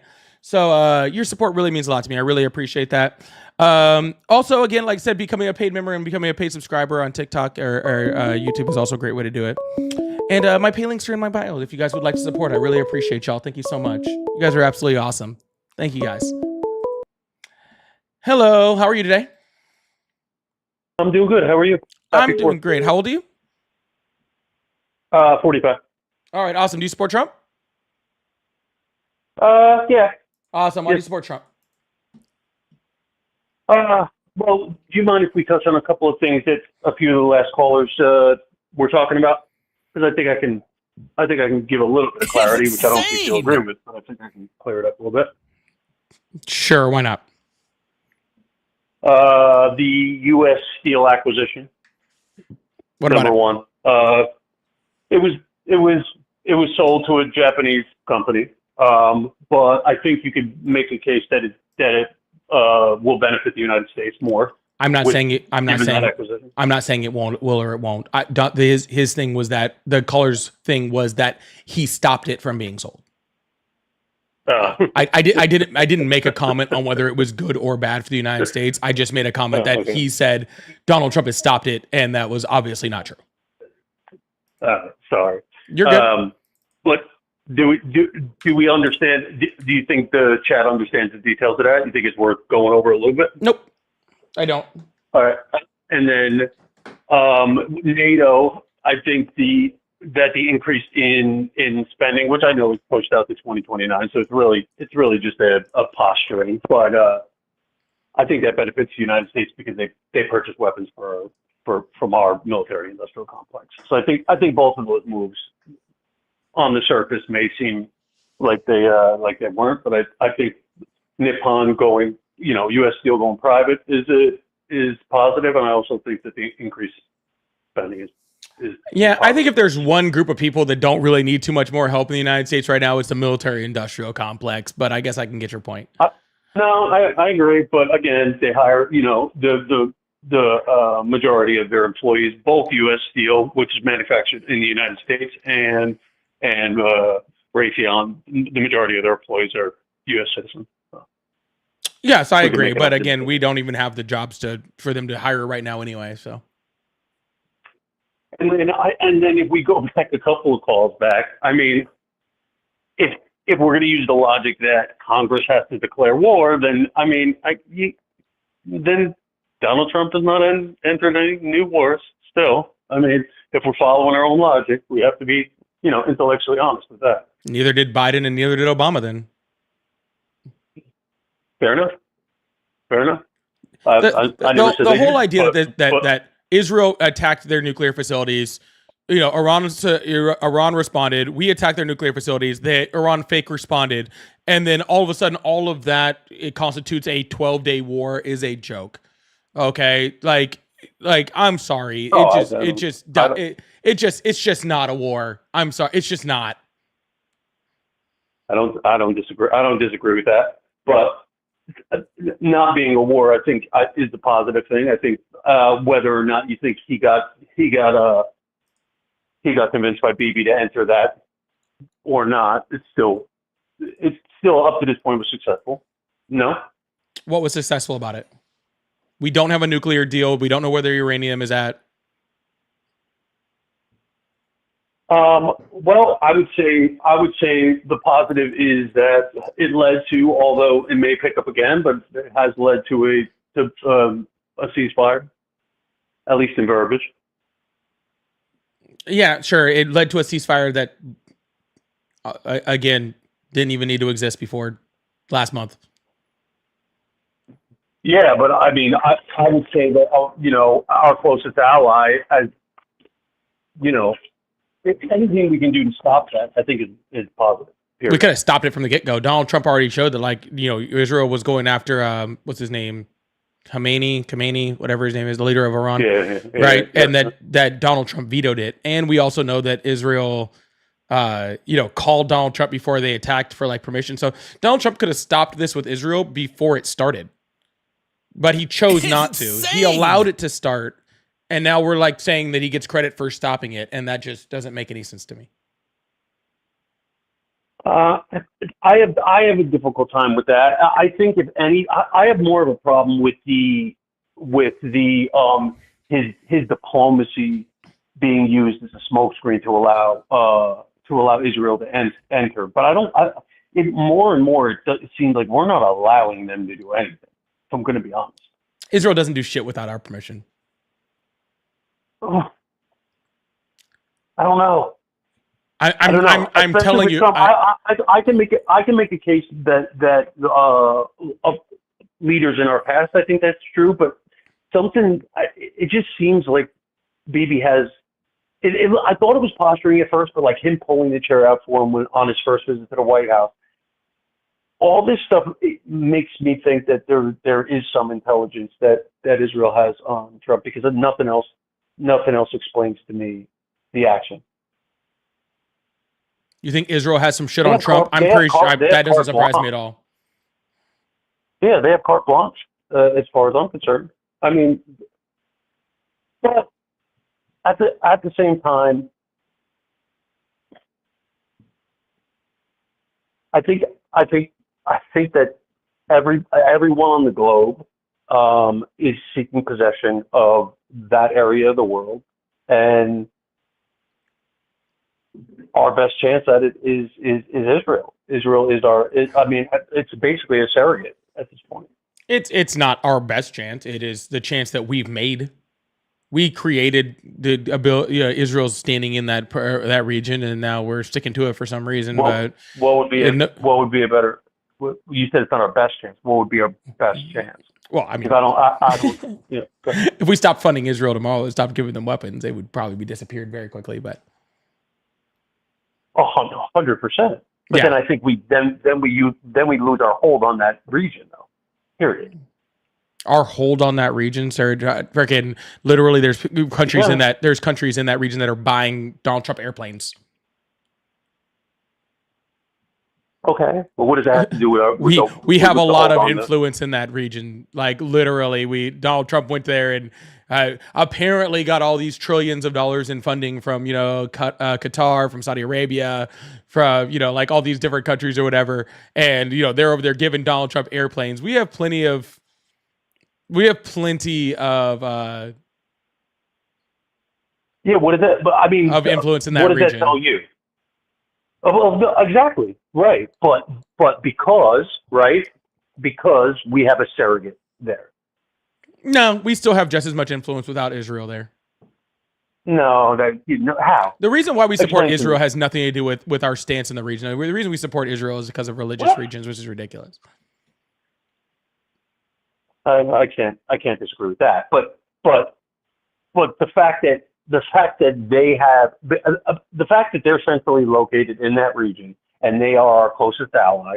I'm using that in air quotes because apparently. Sir, I'm not saying that Israel doesn't give us an advantage. I'm not saying that they don't. All right, that having that type of intelligence in that region and that type of intelligence sharing and having that type of military posturing available in that region, I'm not saying it's a bad thing. It's a just fine thing. Okay, but that was just like the spot in that region. Is what it is. Yeah, that's just the spot that we created in that region for ourselves, and now we're using that region as what we created. Correct. For. You know what I'm saying? Like that's all it is. Like yeah. Can we both agree that if it wasn't Israel, it'd be Saudi Arabia, or exactly. it would be someone else that we would prop up. But it happens to be Israel for whatever reasons, religious or whatever. I mean, it seems that way to me as well. But yeah. Exactly. It's Israel because we want it to be Israel because they, again, more closely agree to us on a religious standpoint, or at least that's what people think for some odd reason. But and do you, because it also seems to me that the Torah and both the Bible, right? They both believe that a Messiah is coming back, and it almost seems to me as if like they're trying to push that like fast, like they almost want it to come quicker. Is that pause? Does that not seem that way to you, sir? Well, technically, Judaism doesn't believe that a Messiah is coming back because they don't believe anyone came to begin with. Oh, sorry, not back, but he's going to come. Sorry, right? For the first time. But whatever, I don't know what they're doing. I don't really pay attention to that religion stuff like that. Appreciate that. But hey, man, reason I think it's go ahead. No, I just don't know what we're talking about right now, and so I'm trying to get to a point because if not, I'm going to move on to another caller. We can argue about, but I don't think go ahead, later. Yeah, it's kind of hard to argue when you're logical. Not too sad. Yeah, most of the people I argue with are very logical. You're pretty logical, so we can have a conversation and disagree, and it's okay because we're at least both starting with factual information, which means that after that point it's just opinions on how you like this or how you like that or what you want for this or what you want for that. But when you're starting from a place of facts, there's not really much of an argument, right? So happy for it both. Yeah. So, but I do appreciate the conversation. Thank you so much. It's nice to have a little bit of a calmer one for a sec, but I do think I'm going to move on to the next guest so we can get some more. The next numbskull. All right, later. Get some more entertaining conversation here. But I do appreciate you, man. I hope you have a wonderful 4th. All right. Yep. You too. Bye. All right. Well, he was a nice guy. That was the chat for that last guest. He was a nice guy. All right. Username, thank you so much for the $2 super chat. I really appreciate that. Mike, thank you so much for the €5 super chat. I really appreciate that. From big fan from France. Hell yeah. I had some French fans in here. I love when I get my European fans here. I've had someone from Sweden, from Norway. I love having my European fans in here. This is absolutely great. I really appreciate you guys. And so thank you guys so much for being here. I really appreciate that. And FOD, thank you so much. Said reports show attack likely on before July 7th on Hezbollah. Is that what you're saying? And by who? You're talking about is an Iranian attack? I need more information on that. I don't 100% know what you're saying. It sounds like someone's attacking Hezbollah. But yeah. And Shay, thank you so much for the big super chat. I really appreciate that. It says MAGA does not realize that one day they may need assistance and it won't be there. Staying healthy and having a job with insurance is not guaranteed. Isn't that the truth? Isn't that just somebody? I actually saw someone that was like showing like you. It was like you should get a card when you vote, and you only get the benefits that card and that card allows you to have. So like, oh, you like healthcare? Well, you voted red. You don't get it anymore. But they about to learn. The unfortunate thing is they about to learn. Well, hopefully they learn their lesson afterwards too. But Shay, thank you so much for the super chat. I really mean that. I really appreciate that. That means a lot to me. Thank you so much. And thank you guys all for the money guns that were sent. Mishi and Monique and Danny. Thank you guys so much for the money guns. I really appreciate that. You guys are awesome. I appreciate y'all. Thank you guys so much for the support. It really does mean a lot to me. Y'all, if you guys are on the YouTube side, please hit that like and subscribe button. We're going to try getting some good conversation, try to have some more fun, but we do this every single day. If you're on the TikTok side, if you haven't already hit that follow button, make sure you do. And please, let's get that thing up to 150,000 likes. I really appreciate that. You guys are awesome. Hello, how are you today? I'm doing fantastic. How's it going? It's going well. How old are you? Hello. How old are you? My name, 27. Awesome. Do you support Trump? Hold on. I'm trying to pause your thing real quick because it's interfering. What was that? I said, do you support Trump?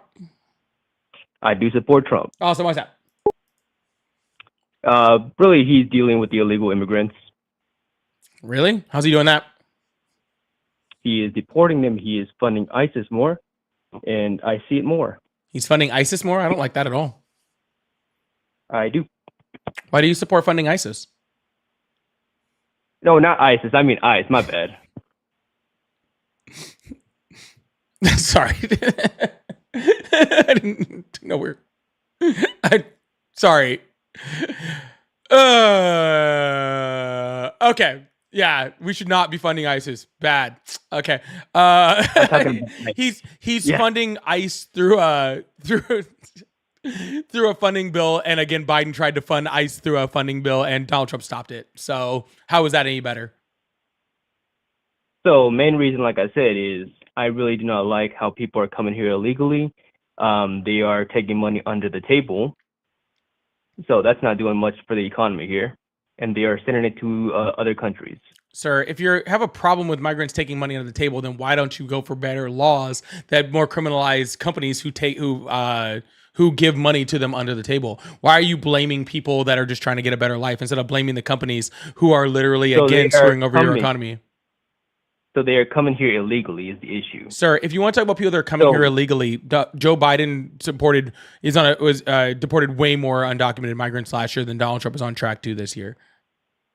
That's even better. So like I said, is why would you even support an illegal immigration at this?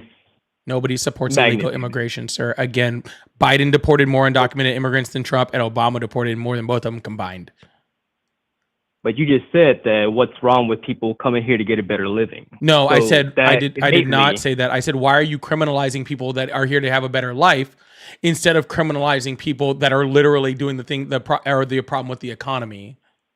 So innately, with that statement, you are saying it's okay for that these people are coming here illegally. That is not what I said, sir. I need you to pay attention. I'm hearing you, but that's no, what you're not. I'm going to say it for the third time. Okay. I am not saying that it's right for undocumented migrants to come here, but undocumented migrants are here, and Donald Trump is not going to get them all out. He's not even going to get close. Yeah. If he hits 10%, that would be like the largest deportation effort in the history of the planet. Okay? So undocumented migrants are still going to be here. So you're not going to fix the issue that you're talking about, okay, by trying to get rid of undocumented immigrants. How you fix that issue is by criminalizing companies that are hiring people under the table, that are hiring undocumented migrants under the table. Is it my turn? All right, so we can mitigate the issue. Things are never going to be 100%. All right. Yes, and you mitigate the issue by going after the companies. I let you speak. You don't let me do anything. I let you speak, and you don't let me do anything, sir. I want you to address what I said. I let you speak, and you can't even let me finish my statements. Yeah, you're about to not be finished anything statements on here. Exactly. Address what I said. You have a power trip issue here. No, address what I said. Speak. I let you speak. 4, let someone else speak. You're being 2, ignorant. 1. Go ahead. Good job. Address what I said. All right, go ahead and reply. No, Say address exactly what I what said did you because I've want said me it to reply 3 to you? times now. And I you're was going refusing to, and address you it. interrupted me. No, you just went off on something completely different. This guy.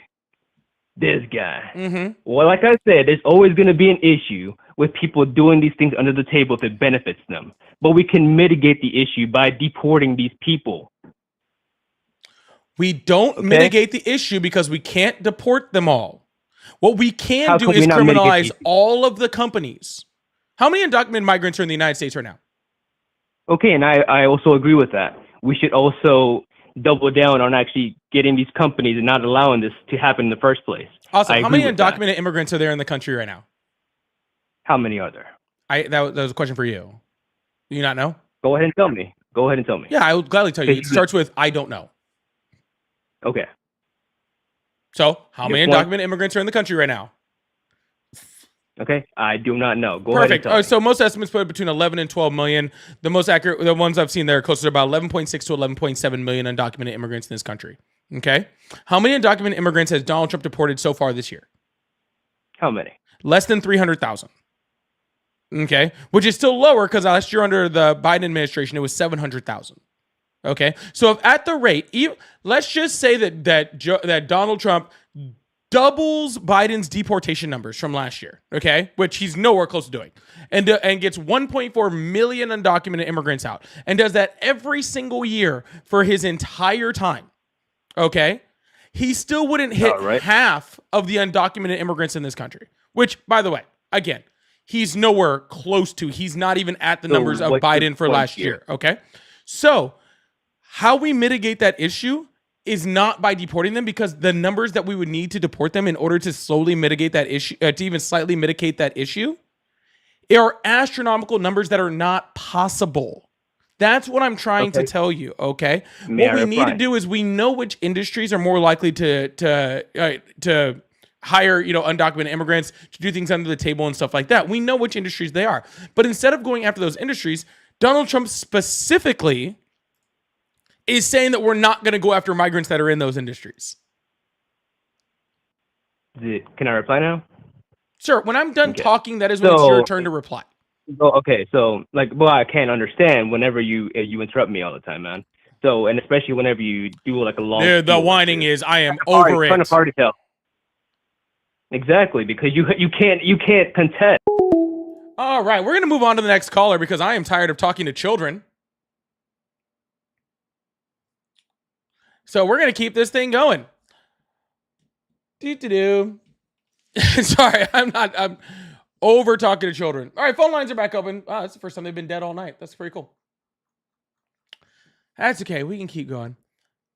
Dude, I'm sorry, man. I cannot, there has to be some level of freaking adultness when we're talking, when we're having these conversations. Just a slight level. Doesn't even have to be a big one. Hello? Hello? Hi, how old are you? We just be asked about it. All right, sorry, you got to be 18. Hello? Hey, what's up? Hi, how old are you? I am 42. Awesome. Do you support Trump? I do. Awesome. Some Stand stuff by. that he does, I support. Some stuff I don't. Awesome. Real quick. Straight Rippin', thank you so much for the $2 super chat. I really appreciate that. Thank you so much. It really means a lot. And Just Bill, thank you so much for that money gun. I really appreciate that also. Thank you so much. All right. So why do you support Trump? I mean, he's putting America first in many things, and he is getting more strict with other countries with the tariffs and actually making them respect us a bit more when it comes to armed forces. On immigration, I'm a little bit 50-50, to be honest with you. I do think that there are some that, and I've talked to some, that have had some past back home. Those I think should be filtered out, but I think the majority of people do. Sorry, sir. I heard you. It sounds like you're kind of far away. Am I like on speakerphone or something? It just sounds like it's like a little echoey. No, I got the Bluetooth. Oh, would you mind taking the Bluetooth off? It just sounds really echoey. I'm like, I want to make sure I can hear what you're saying. Like, that's all I'm saying. Yeah. What about now? No, it does. It still sounds pretty echo. I mean, I can kind of understand you, but you're going to have to like really enunciate because it is a little bit. Yeah. And the guests are having a hard time hearing you too. Yeah, it could be the cell phone too. But yeah, I mean, I think that they need to do some type of immigration reform. I know that they're deporting people. I don't see how they are replacing the ability of people coming back. They are offering for them to do self-deportation, which is okay, good. Because if they self-deport, I'm assuming that means you have no issues going back to your country. You have no criminal ties, so you're willing to go back to self-deport. But they're not actually putting something in place for them to come back in, and that's where I'm having an issue. It's like, okay, so if these people are self-deporting, what is the incentive for them to come back in? Yeah. So again, sir, people don't come to this country looking for a better life to just self-deport themselves. That ruins the entire point. But you made a couple comments about him putting America first. How exactly is he putting America first? Well, I mean, he's putting America first with the tariffs. It was not fair that all the other countries are tariffing the United States, and then we pretty much are just not allowing any other country, or we're not tariffing other countries the way that they were tariffing us. So I think that's actually good for America. It's, you know, if you're tariffing us and we tariff you, if you don't tariff us and we don't tariff you, and then it's more freer, open trade. The problem with that is, sir, is that we were tariffing them and they were tariffing us at almost even rates for almost all of these countries. No, actually, when he showed the chart, it was a lot higher than it was before. No, what he showed was a chart of a trade deficit, not a tariff rate. And a trade deficit is not a tariff. It was a rate. I mean, and he also used the tariffs also as a way of actually getting the border more secure. Yeah. Which it is right now. So, no, he didn't. He showed a chart of an adjusted reciprocal tariff rate, okay? And he used a trade deficit to calculate that tariff rate when that tariff rate wasn't accurate. I'll give you an example. At the time, there was some... Vietnam had something like a less than 5% tariff on U.S. goods, and he then had a reciprocal tariff on them of 90%.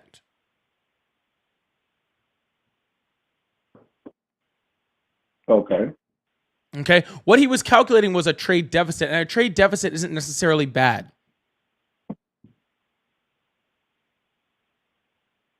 Okay. I see what you're saying. I didn't see that, but I'll look into it. And even if they were tariffing stuff, sir, even if they were tariffing stuff, okay, then why don't we just address with those specific countries? Donald Trump started tariffing countries that don't even have people living on them. But they do tariff us. No, sir, they weren't tariffing us. There was literally a country, it's the Harold and McDonald Islands, that don't have human beings living on them. It's all penguins. There's not a single human being living on the islands, and he tariffed those islands. So how was a country that does not have humans tariffing us? I mean, he didn't come up with that chart by himself. If they're tariffing it looks like he did. I mean, I don't think so. But I mean, from what I saw the chart, it was pretty obvious that a lot of those countries are tariffing us a lot higher than we were tariffing them. Yeah, sir, again, there's no humans that live there. If there's no humans that live there, how are they tariffing us? Which country was this one that you're saying? Oh, it's something in McDonald's. It's like the Harold and McDonald's Islands or something like that. Heard and McDonald's Island. Heard and McDonald's Islands. There it is. The islands, which are uninhabited, can only be reached by sea and typically require a 2-week voyage from Australia to visit. Okay. And we tariff them. That, so I can't really comment on that one. But sir, that's just in April of 2025, the U.S. imposed a 10% tariff on imports from Heard and McDonald Islands, despite the islands being uninhabited and having minimal trade with the U.S. This action was part of a broader set of tariffs targeting various countries and territories. So this is what I'm talking about, Okay. sir. He didn't actually look at like, oh, these countries are tariffing us a certain amount. Like when it comes to countries like China, yes, China does tariff us a bit. And and if we want to slightly increase the tariffs on China, which he already did before in his first term, it's whatever. You know what I'm saying? But when we're talking about like he put these giant tariffs on like places like Canada and Mexico. Are you familiar with the USMCA? Yeah, of course, USMCA, and yeah, I get what you're about to tell me about him tariffing Mexico and tariffing Canada, but he had to do that in order to get them to comply. Sir, what's the The guy's a USMCA? business person. It's the United States, Mexico, and Canada trade agreement And what is that? between us and them. What do you mean? What is that? The trade agreement between Mexico and the United States, and the United States, and Mexico and Canada and the United Yeah, States. and so that talks about trade and tariffs and all that sort of stuff that we have with the other countries in North America. And who negotiated that deal? He did. Okay, so if Donald Trump negotiated the deal for our tariffs with Canada and Mexico, then why did he then need to put tariffs on those countries in order to negotiate a deal with Canada and Mexico about trade? Because it comes down to the money. He's a business person. Sir, if he was It such a comes good down- business person, then why didn't he it's just the same negotiate thing- Okay, correctly the first time? I'll give you an example. It's the same thing with when you're speeding. When somebody's speeding down the street, as long as you don't get caught, you're fine. You're good. Nothing happens. The minute a police officer catches you and he stops you, you're still fine. If he lets you off with a warning, you're like, hey, I'm good. No problem. I got let off with a warning. But the minute you get a fine of $200, $300 and it starts to hurt your pocket, you're going to start complying. Your driving habits might start to change. You might start slowing down during school zones. You might do it less at night Sir, time. I have no idea what you're talking about. Okay, like truly, So, I don't have a what clue I'm what you're saying talking is- about, sir. He What I'm saying is negotiated he the deal, uses- sir. If he he uses is, money, sir, he used if money, sir, which was the tariffs, to negotiate between. he already the two countries. negotiated between them, okay, and he made the deal. Okay, if he didn't Right. like the deal, then why did he negotiate it? It wasn't that he didn't like the deal. He used the deal again to get them to comply with the border crisis. They Sir. didn't want to comply. Sir, he got Mexico to agree to put less troops on the border than they already had. They had no troops in the border. They had 15,000 troops at the border per the agreement with the Biden administration. They had 15,000 troops at the border, and then after Donald Trump's tariffs, they agreed to put 10,000 troops at the border. I know Biden didn't have any troops at the border. Not only did Mexico have 15,000 troops at the border, okay, but he actually agreed for them to pay money for border security, like a couple $1 billion or something. Then why was there such a mass exodus, basically, from other countries into the United States? Because of the destabilization of the Northern Triangle and Northern South America and countries like Venezuela, and the increase of asylum seeking. Again, but the border was completely open. It was not completely open, sir. It was completely open. We cannot pretend that when Texas was trying to stop the influx of people, they went into that city, into that state with backhoes and started lifting up all the fences that they were putting in. They were obviously allowing people to come in. That's No, what they the issue weren't, is. sir. Immigration is not a problem. Sir, Right? sir, Immigration is not a problem. this But is when all, you have like literally a swarm of people coming in, that's where the problem becomes, because there's Yeah. no way for you to vet anybody. but this is a lie. Okay, this is like no, what you're saying isn't true. Okay, So there the were videos that were on CNN, Fox News, every other Sir, independent there's- media was a lie. there's videos of Sasquatch existing. Okay, I don't need a video. I can look at the numbers and we can see how high the apprehensions and encounters were at the border. Okay, and we can see that from CBP's data. And so therefore, just by the fact that we had so much high apprehensions and arrests at the border shows that the border wasn't open because Border Patrol was working at an extremely high rate. Okay, they were working harder than they've ever worked in history. Okay, what They we were not had being was allowed to apprehend people. Sir, what we had was a lot of people showing up at the border. But that doesn't mean that we were letting them in, okay? We had a lot of asylum seekers, and yes, about 60% of asylum seekers that showed up at the border were let in and given court dates for the future. But those people are legal migrants, okay? And they were processed, they had background checks and all the fun stuff, okay? There was no open border. There was no open border policy. Biden doesn't even have the ability to do that. Okay, Biden doesn't have the ability to just go open up the border, just let everyone. He doesn't even like that's not even a presidential power. Running from office. But he did. That's the But thing. he didn't, sir. But he didn't. So okay, so then how come it is that right now there's nobody coming through the border? But Because then asylum when seeking has been pretty much Biden- shut down at the border. even before the asylum seeking was shut down on the border, before they actually officially did it, right when Trump actually was elected for president, there wasn't that much people crossing the border, and it was still inactive. But when Biden was president, there was a flood of people coming in. Sir, there wasn't a flood of people coming in. By the time Biden left office, it was around 50,000 encounters a month, which was less than the average under Trump's first administration.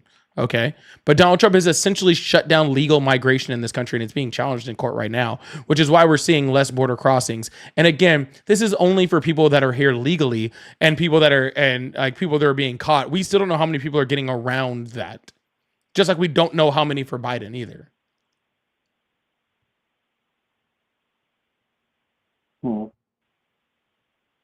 There was a lot of people showing up at the border because we had a lot of asylum seeking in this country.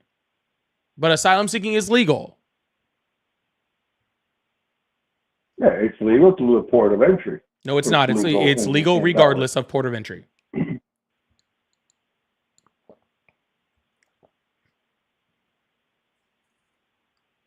Okay. So, what's your take on the fact that the vice president never visited the border It's not the vice president's job to visit the to see how border. bad it was? She was a border czar. No, she was not. She was responsible for it. No, she was not. Yes, she was. Biden had said it in the Oval Office. No, he did put not. her responsible for the border. No, he did not. There's a video of it. You can see it. Sir, I don't know what video you saw, but that did not happen. If you go on YouTube and you find it. Sir, I can pull Biden up actually- videos of unicorns and Sasquatch existing. It didn't happen. It did Let me ask you a question. Do you know what impeachment is? It's insane. Mm-hmm. Okay, what is impeachment? Impeachment is when they try to take out the president for what, in this case, the Democrats try to take him out for anything that he was done. Okay, I don't need your rhetoric. I just need to know what impeachment is. When they try to impeach the president and take him out of the office. Did you know that For you can crimes- impeach people that aren't the president? Did you know that? Of course, yeah, you can impeach anybody Okay, out of awesome. office. So the Republicans in the House of Representatives were really angry about all of these people showing up at the border. Do you know that? Say again? The Republicans in the What's up? House of Representatives were really upset about people showing up at the border. You know that, right? Correct. All right. And so they decided to impeach someone because of it. All right. So they tried to impeach the person that was in charge of the border. Who did they impeach?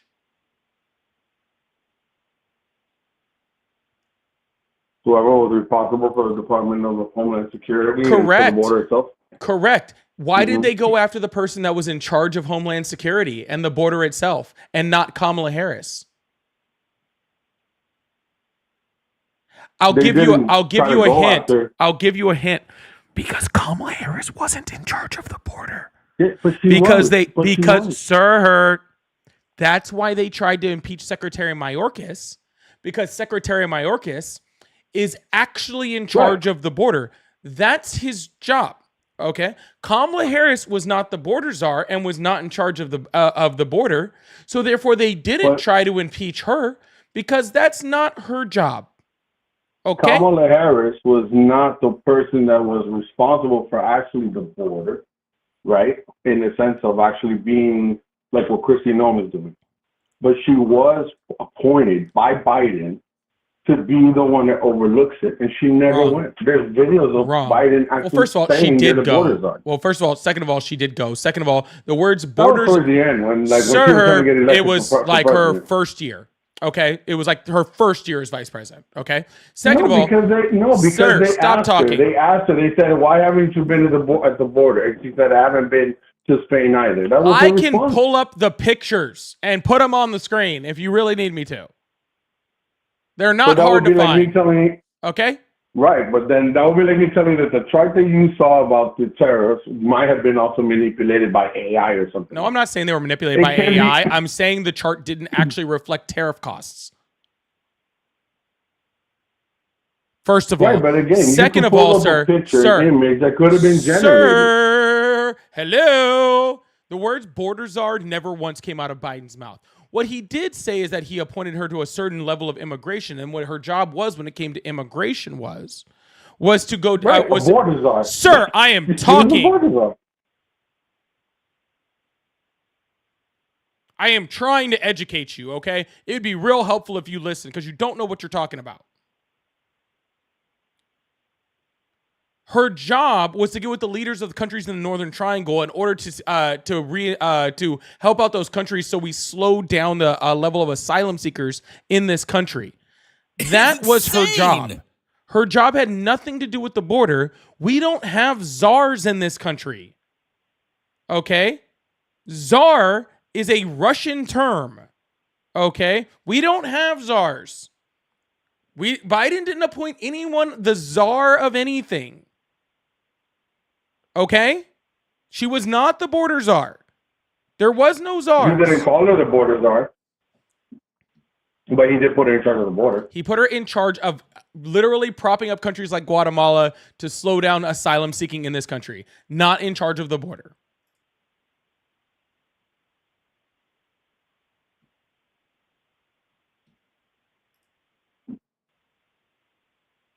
It's the same thing. It is not was the same thing, responsible. sir. She was responsible for the border. No. She let the border get out of control. All right, sir. Do you have anything else to say? Because I'm not going to sit here and just repeat, like, listen to you just lie over and over and over and over. This is ridiculous. I can literally, you want me to pull up It's not a some? lie. Here's a nice big article to put on the screen for everybody to see that just specifically shows Kamala Harris was never Biden's border czar. Here is what she actually did. And it actually goes very much in depth to what her actual job when it came to asylum seeking immigration was, which is, guess what? Exactly how I just described it. Okay? She was not the border czar. There was no border czar. Okay? She was in charge of getting with countries in the Northern Triangle to try to help boost up their countries to reduce asylum seeking. And she did that, and it reduced asylum seeking by 50%.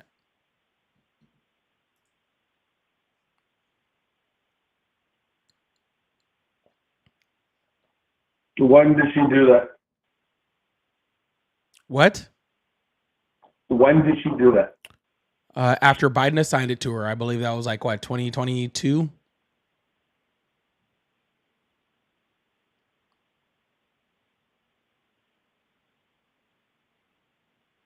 So that was 2 years after he took over.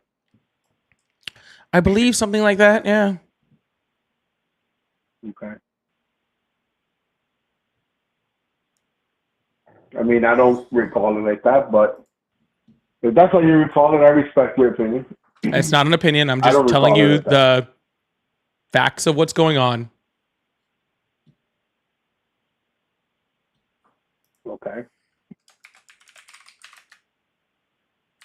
All right. I mean, again, I respect your opinion. Again, sir, that wasn't an opinion.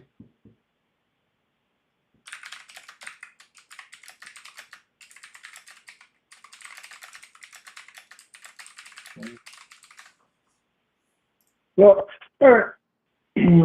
I just think that she was in charge and she let things get out of control. Well, she wasn't in charge, nor did she get things out of control because the vice president doesn't even have that power.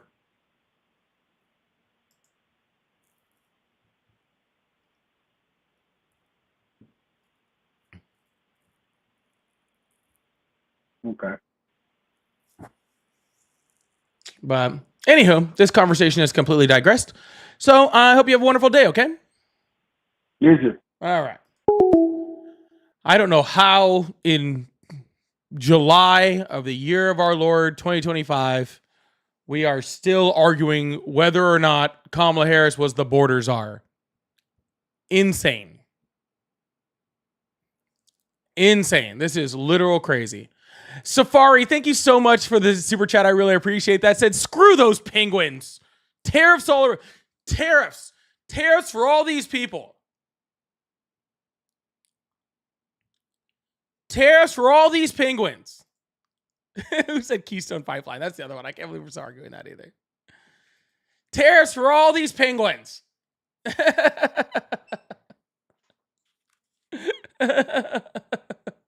Thank you, Safari. I really, really appreciate the super chat. Really appreciate that. Christian said, Jesus, these people vote. And then he said, non-MAGA people have more kids. These people sniff glue and are deciding our future. Be more than them, like literally population-wise. I don't even know. Apparently we need to screw our way past them, I guess, is that what we're doing. Just more of them. And Chris, thank you again. Said these people are the political equivalent of people who fart in the room, blame someone else for the fart, and demand appreciation for the new cologne they put on, or something like that. I'm gonna use this as an argument for their Donald Trump stop the 12-day war thing. This is literally the perfect example of Donald Trump stop the 12-day war thing. It is literally someone farting in a room and then blaming someone else for the fart and then demanding appreciation for the cologne. That is the most accurate thing when it comes to Donald Trump's like 12-day war that I think I've ever heard. That is wild. Thank you so much, Chris. I really appreciate that. And Safari. Definitely say chat for Chris and Safari for the big super chats. I appreciate that. Thank you so much. All right. Well, if you guys like support, like you see, we do have the super chats open and we get to put them on the screen and have a lot of fun with those. I really appreciate that.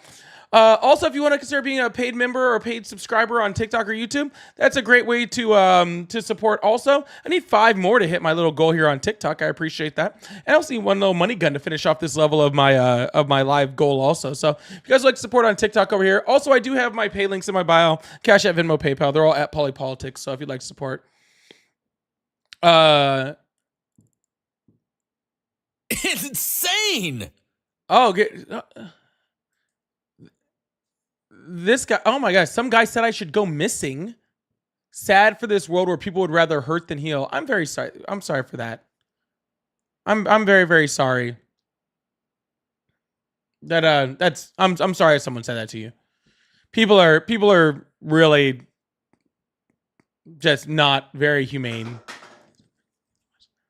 People are very horrible people. I'm very, very sorry if someone said that.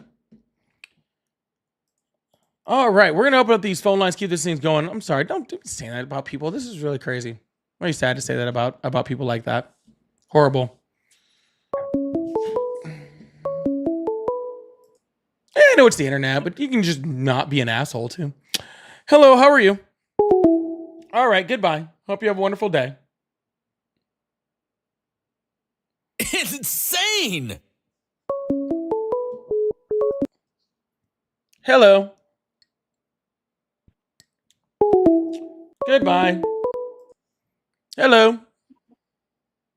Hi there. Hi, how are you today? I'm pretty good, man. I just want to talk about this one thing that kind of has bothered me about your back and forth for the past like 10 minutes.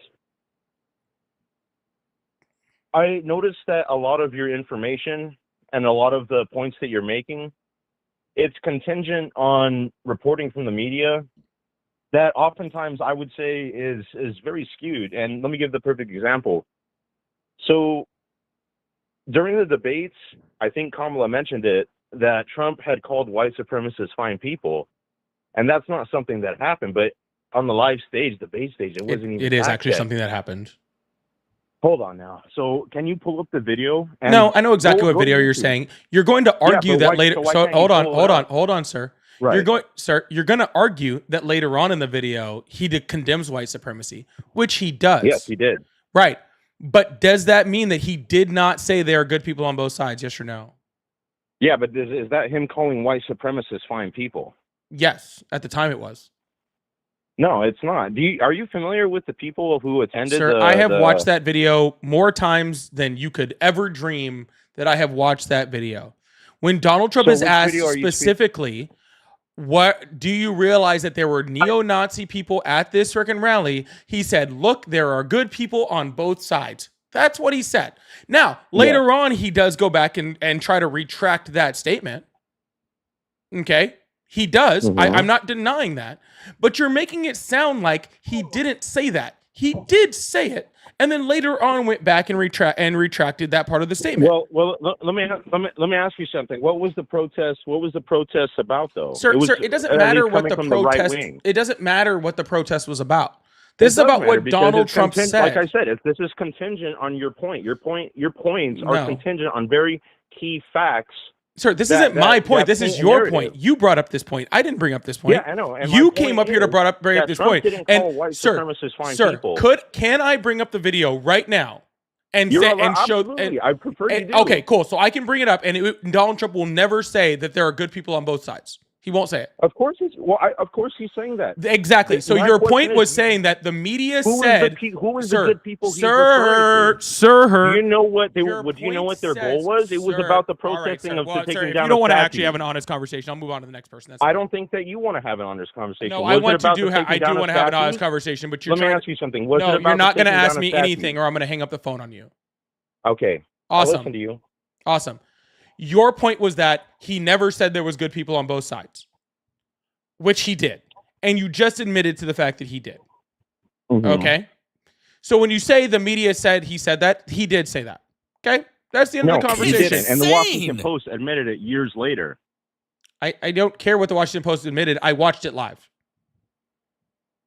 Yeah, you watched him say that people who said that were saying that taking down statues, protesting the taking down of statues, they're fine people, and yes, they are fine people that are defending. That is not what he would what he was asked.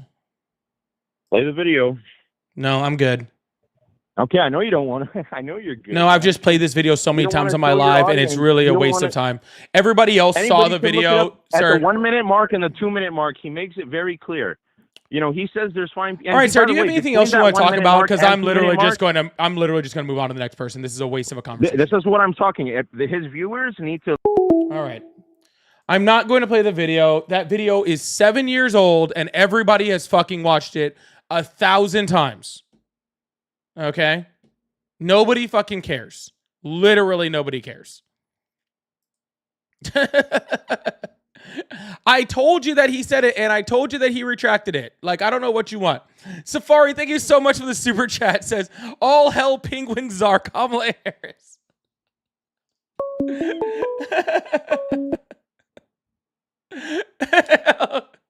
Hello, how are you today? Am I through? Am I through? Oh my goodness. This is Chris. Hey, what's up, Chris? How you doing, man? I've been trying to get through. How you doing, brother? Hold on. What's going on, man? Oh my God, I'm sorry. I'm not a Trump supporter, obviously, but hold on. I got to turn the stream off.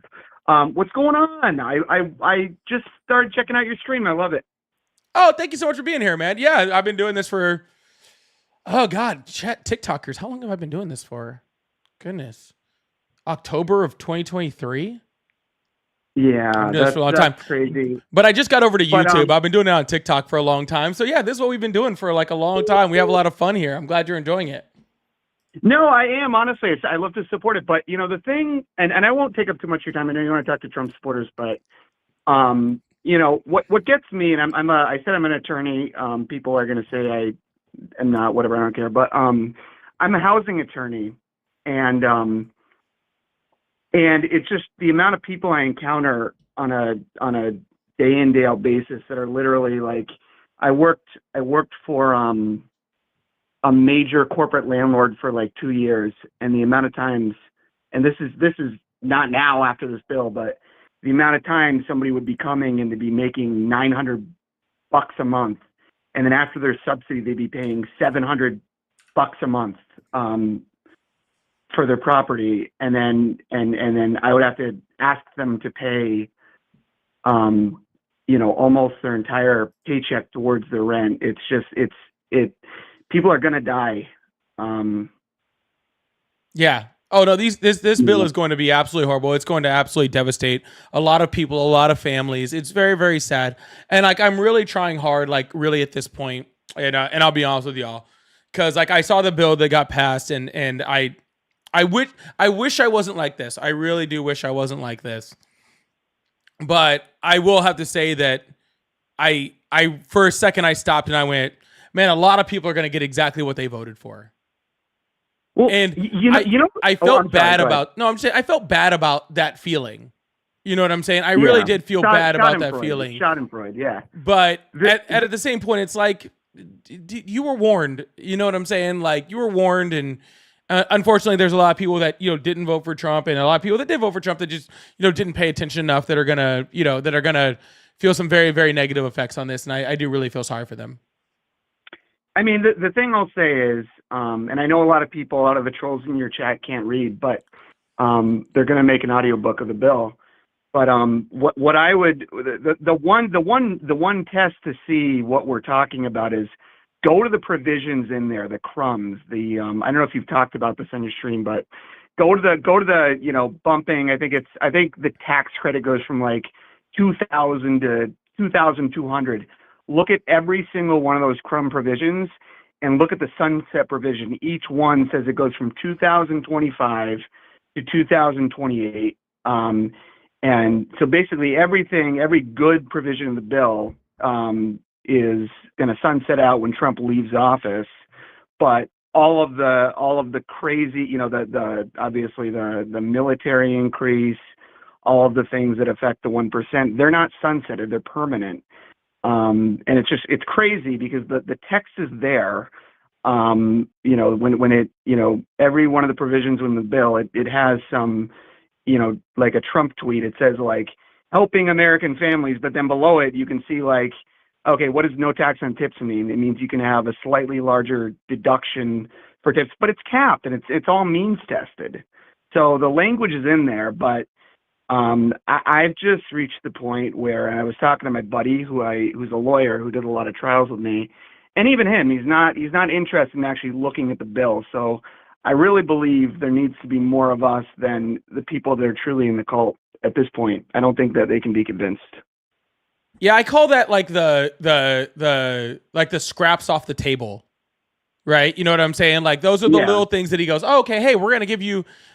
This is what the $20,000 no tax on tips is, right? It's a crumb off the table, right? Like the little tiny provisions in there. They're like, hey, we're gonna give you this. We're gonna give you this little thing.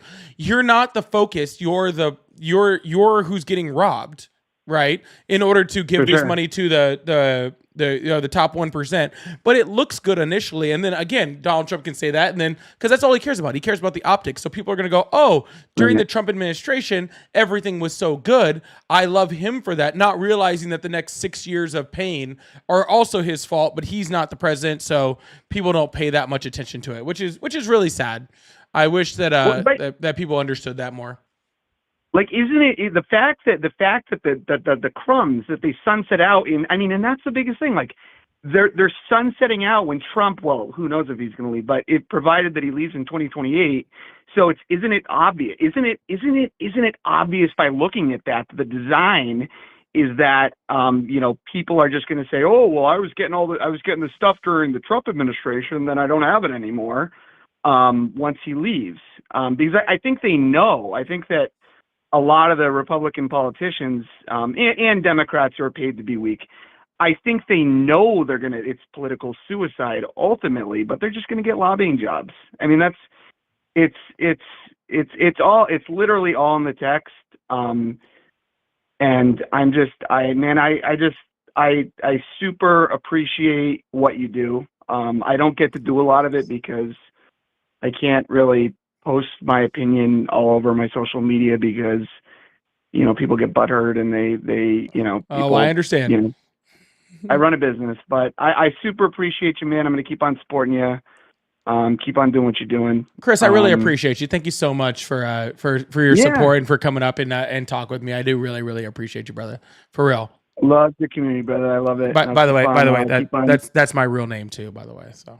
Oh, Chris I'm is your also real I'm name? also Chris. Yeah, I go by Paulie Chris on here, Think but I'm Chris. So that's why. See, we got that ESP. That's awesome, man. Right? That's We got that ESPN. We Well- got that connection going on there, brother. I love it. I love it. Well, keep on doing what you're doing, man, and I will gladly support it because right now, just raising awareness and calling out the bullshit. Oh, I'm sorry. Can I swear? I'm sorry. You're fine, man. I got a foul mouth.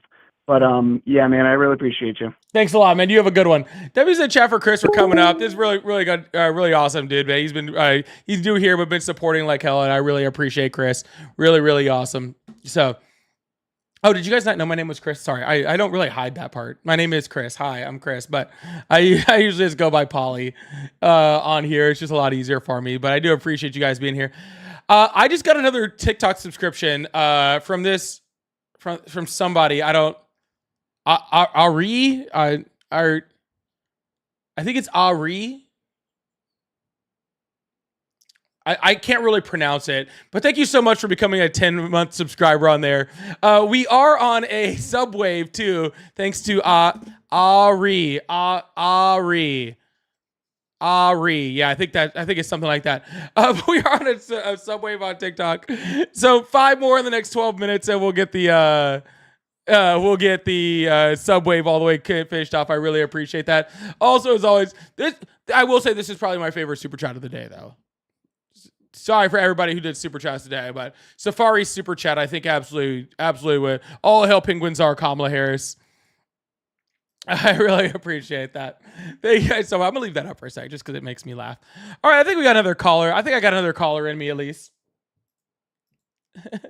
Neuro Spicy Cat, thank you so much for the subscription. I appreciate it. Hello, how are you today? Good, and you? I'm doing well. How old are you? Old enough to know better, but young enough to have fun. All right, well, at least over 18, right? Right. All right, awesome. Do you support Trump? On some things, yes. On 90%, no. All right, well, Tammy, thank you so much for the 5-month subscription. I really appreciate that. We only need 3 more. On 90% more, well, it doesn't really make you sound like a Trump supporter. Only thing I really support him on, I'm a truck driver, is really like the English language proficiency that he signed in, where you have to be able to read, write, and speak English to have a CDL, and he is looking at the non-domicile CDLs that people hold that are coming in from other countries and driving trucks that cannot read, write, or speak English. That's helping cause the majority of the fatality wrecks involving families. Yeah, but when we talk about that again, those are legal migrants that get non-domicile CDLs. Right. Yeah. Right. But we don't know the countries that they have their CDLs in, what type of training they truly had when they're coming over here and jumping in an 18-wheeler and driving. And if they can't read the simple construction road signs and they're having to use their phone to help translate while driving, that is not safe. I'm not sure, but I don't think that exists. What? That people can't read road signs and are getting driver's licenses. I don't think that works at all. Yeah. I'm just speaking from experience being out here on the road and seeing what I have. Yeah. It says right here, you must pass written and practical driving tests. It does say that Say from like Ukraine, Russia, what's called non-domicile CDL. Yeah, I'm reading the requirements for a non-domicile CDL. It says you must pass a written and practical driving test. Some states may allow the written test in languages other than English, but the road tests are in English. Road tests. But if the written tests are in other languages, and you can watch videos of foreigners talking that have CDLs, how they have to use their phone to translate road signs. Right, but they That's still have right. to pass roads. Like if you have to use, sir, if you have to read like translate a roadside, like I've driven in Italy and Germany. I've driven in multiple different countries, and I gotten an international driver's license to be able to do it. You can learn the road signs real quick. You don't need to speak the language. It's Right, but then why is I will say 80% of the crashes that are involving semis are foreigners, and it comes out that they cannot read or speak English. I would need to see And some it used statistics to on that. be- I don't exactly believe that. And it used to be where at DOT way stations, if you had to use your phone to translate what the DOT cop said, that was used to be an automatic out of service, or you were not allowed to move that commercial vehicle until you could read at least some English to be able to safely commute. Yeah, sir. And then Again, when I don't Obama- in any way believe that the majority of truck accidents happen from people on non-domicile CDLs. I don't believe that for a slightest. And then what about the scandal that happened in Florida where the FBI is involved in it, where a DMV down there was issuing fake CDLs to foreigners? Yeah, right here. There are no freightwaves.com. There is no legitimate national reporting providing non-domiciled CDL holders are more dangerous on the road. I would argue that one. I would. Yeah, I again, I don't see anything that like right here. And this is FreightWaves. This What is I'm saying is, it used to be if you got pulled in for an inspection at a scale house and you could not speak English to communicate with the officer, that used to be an automatic out of service. Then when Obama got elected, granted, I loved Obama. He did a lot of great things, but he placed it from automatic out of service to $150 or $200 fine. yeah, because I don't think people should be punished for not being able to speak English. I think that's ridiculous.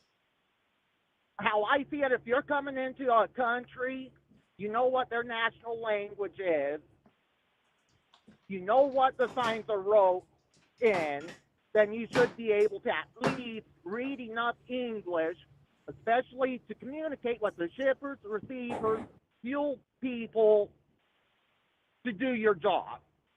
Again, sir, I just need to know what the road signs mean. I don't even need to know what they say. Like, again, I've driven in multiple other countries, and every single time I've driven in other countries, like, it's not hard to memorize what a sign looks like and go, okay, that one means stop, that one means go, and to learn the road signs of those countries. And I don't need someone to be able to speak English in order to drive. Truck driving is a very, very hard industry. I know that. My dad was a career truck driver. Okay, so like I understand that it's a very rough industry, but because it's a very rough industry, like we need a lot of people to be able to do it, and being able to subsidize like, you know, like our trucking industry with, you know, people from other countries, I think is actually a very, very good thing. And I'm sorry that you have an issue with that, but I don't have any issue whatsoever with someone not being able to speak English as long as you can drive the truck safely and there's no data showing that they can't.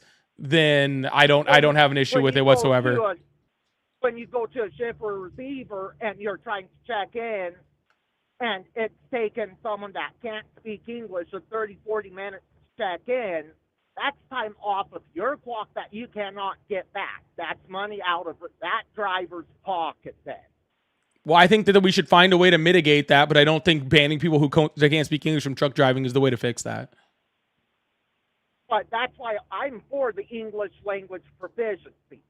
Because in the FMCSR, it does state that you must, in order to obtain a CDL, You have to be able to read, write, and understand. Again, sir, English. I don't agree with that in the slightest. I think that is a very, very dumb, stupid thing to require everyone to be able to read, write, and have this huge proficiency in English. Okay. I think that there are other ways that we can mitigate, the people not speaking English and being able to check in without requiring that. If I can order Taco Bell without talking to a person, I'm pretty sure we can mitigate somebody not speaking English at a way station. Well, it's all over. I'm just not talking way stations. I'm talking shippers, receivers, fuel islands. It's all over in this industry. Well, sir, if it was that big of an issue with the industry, then I'm pretty sure people wouldn't be hiring them. So obviously it's not so big of an issue that people aren't hiring them, because if it was causing that large of a delay. If it wasn't such a big issue, then why did Trump sign in the English language proficiency and put it to an automatic out? Trump signed an executive order Where now- banning non-plastic straws. Where now, if you do go into a way station, they used to have, like hospitals, if you couldn't speak or understand the language, a thing where you could point to the language and they would call to get an interpreter. Again, that's holding up the whole industry then. Where now, if you can't, you're automatically placed out of service. All right. Well, I think that's pretty fucked up, and you just added another thing that Trump sucks at for me to continue on. But honestly, this conversation has gone to pretty much nothing besides I don't like people that don't speak English, which makes you feel like we're at that, like, why do I have to press 1 for English conversation, which is just really, really sad. So be safe on the road, man. I hope you have a wonderful day, okay? Okay. Bye. I feel like this problem is just super easy fix. Like, I'm just saying, if I can order Taco Bell without talking to a person now, then I don't know what we're like. Exactly. Just say, like, people don't speak English are bothering me. Like, I don't know. Anyways, y'all, we have 2 more minutes on TikTok to get 3 more subs. So if you guys would like to sub, this is a great way to hit that sub, hit that sub button. I'll do one more caller just because that one was not exciting. Medding, thank you so much. I really appreciate that. Hello, how are you? Insane. Hello? Goodbye. Hello. Hey, you just hung up on me. You better. All right. Hello? Hello? Hi, how are you today? I'm good. How are you? Good. How old are you? I am 21. Awesome. Do you support Trump? I'm sorry? Do you support Trump? I mean, more or less, but I texted you a few days ago on Discord about the abortion thing from Numbers 5, I believe. Oh, yeah. Yeah. I forgot your name, but I closed out your ticket today. So yeah, I remember you. Yeah. You're good. Do you mind? Do you want to talk about it today or? Yeah, I mean, I'm not going to have a incredibly long conversation about it. I guess I started with it, so I might as well continue on. But what's up? What's on your mind? Okay. Well, I just wanted to because I did take a look. I never had seen the verse when you mentioned it, but I did a little bit of research and a little bit of thinking about it personally because I'm a Catholic Christian. But I looked into it, and I think there's just a few what's the word? Logical fallacies with what you said about it. And we can go, there's a few ways that I wanted to break it down. Sorry, the dog is Ms. Peach, thank you so much for the 3 gifted subs on TikTok. I really appreciate that. Thank you so much. We are on the sub wave. You guys are absolutely awesome. Appreciate you. But go ahead. Sorry. Thank you so much. No, you're good. I was wanted to look at the original Hebrew for the Numbers 5 verse. If you wanted to pull that up on your end, I'm trying to re-pull it up on my end. But it was Numbers 5, right? That's it. It was Numbers 5. Sorry. It's fine, man. What's your point? My point is, it doesn't exactly mean miscarriage. There are certain translations, like the NIV, that will put miscarriage, but what it directly translates to from the Hebrew is just the thigh will expand and the stomach will expand, and it doesn't necessarily mean that there's a miscarriage. Some people can translate it that way, but it doesn't necessarily mean a miscarriage. Number one, but let's let's go with the fact that, let's just say it's a miscarriage. Well, let's look how this miscarriage happens. So the reason why this person was brought before the priest to determine if the woman had committed adultery or not, they bring them to the priest to determine that, and they let God, according to their religion, determine if that woman is guilty or not. So they give her the concoction with the dirt, and quickly stepping back to the physical element of what the dirt in the concoction, that wouldn't necessarily kill a baby. But jumping back to the religious aspect of it for the Jews here, they're letting God deal with it to determine if the woman is guilty or not. So if the woman's guilty and these physical things happen to the person, then they would consider that a guilty verdict.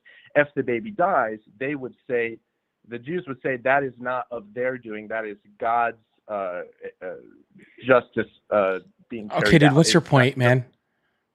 Say again? What's your point, dude? That's exactly my point, that the lethal causal chain was not on the person, but rather on God in their understanding. Yeah. Sorry, sir. If the Bible tells you to give you a drink, you can call it God's fault if you want. That doesn't change the argument whatsoever.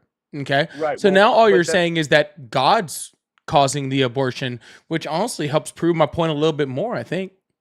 No, 'cause I was telling you there was two ways I went about it. I went on the religious side to say, hey, because Jews and Christians, I would think, agree with this, that you cannot start the lethal causal chain. You cannot, that would be murder. So that's our justification for why abortion is wrong. You're starting the lethal causal chain. But if we put the religious lens on it, the religious would say if the baby is to die from a miscarriage for whatever reason, for this specific instance of scripture, the people are not starting the lethal causal chain. God is, because God commanded this. Now, that's besides the point. That this is only mentioned once in scripture. It's not shown at any other point in the Old Testament scriptures.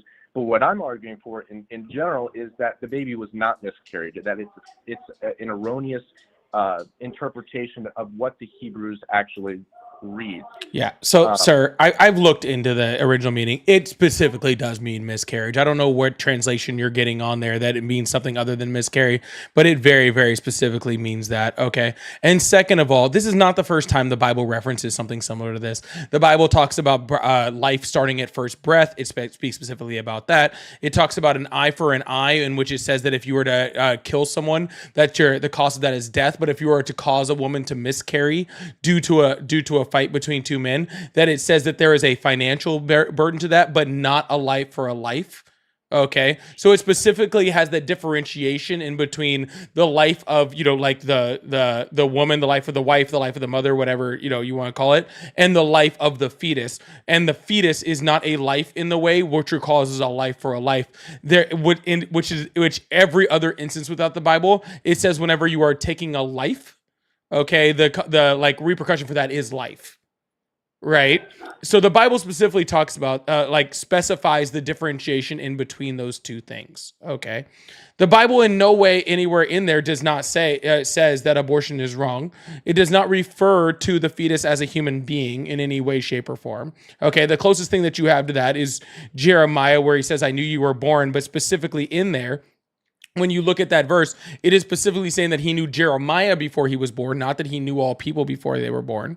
Okay. And then usually the other verse that's backed on that is something like with Psalms, like Psalm where he talks about, like knitting you in the womb. Okay. You can knit you all you want. You can start knitting a sweater in the womb. It doesn't make it a sweater until it's a sweater. So it doesn't change any of that. Okay. None of those verses do anything in there to discredit the idea that abortion is not only like a woman's choice, but it's also a very religious standpoint, one that is changed throughout the meaning, because the idea that a pregnant woman is carrying a life that should not be touched in the Bible is not something in biblical times that was thought of that way. Okay. That is something that has been moved and translated further by humanity as we've progressed as a society to say that it's doing that. Okay. And it's a fairly new phenomena, right? It's not something that's like like, thousands of years old. This is a very, very new phenomenon to have this idea of, oh, abortion is completely wrong, or like, taking the life of a fetus is wrong. In biblical times, it wasn't thought about like that. And that's very evident from not only the Bible, but from other, teachings and writings throughout the era. Okay. So if you want to believe based off of, whatever, causal chain or whatever that, that abortion is wrong, I have no problem with that, okay? Again, sir, my stance is not that anybody should be forced to have an abortion. If your religion says that you shouldn't have an abortion, or you, like, I've had friends of mine that are, that believe that believe in Catholicism, that don't believe in any type of contraception. I believe that if you want to believe that, that's fine, okay? Do your thing. But it does not mean that you have the ability to legislate other people to believe how you believe because you believe it. All right. That's two things real quick. Number one, I simply don't agree that the scriptures, especially this Numbers 5 verse, says that the woman has the right to terminate. Because again, it's lethal causal chain. God is starting according to the religious explanation in Numbers 5.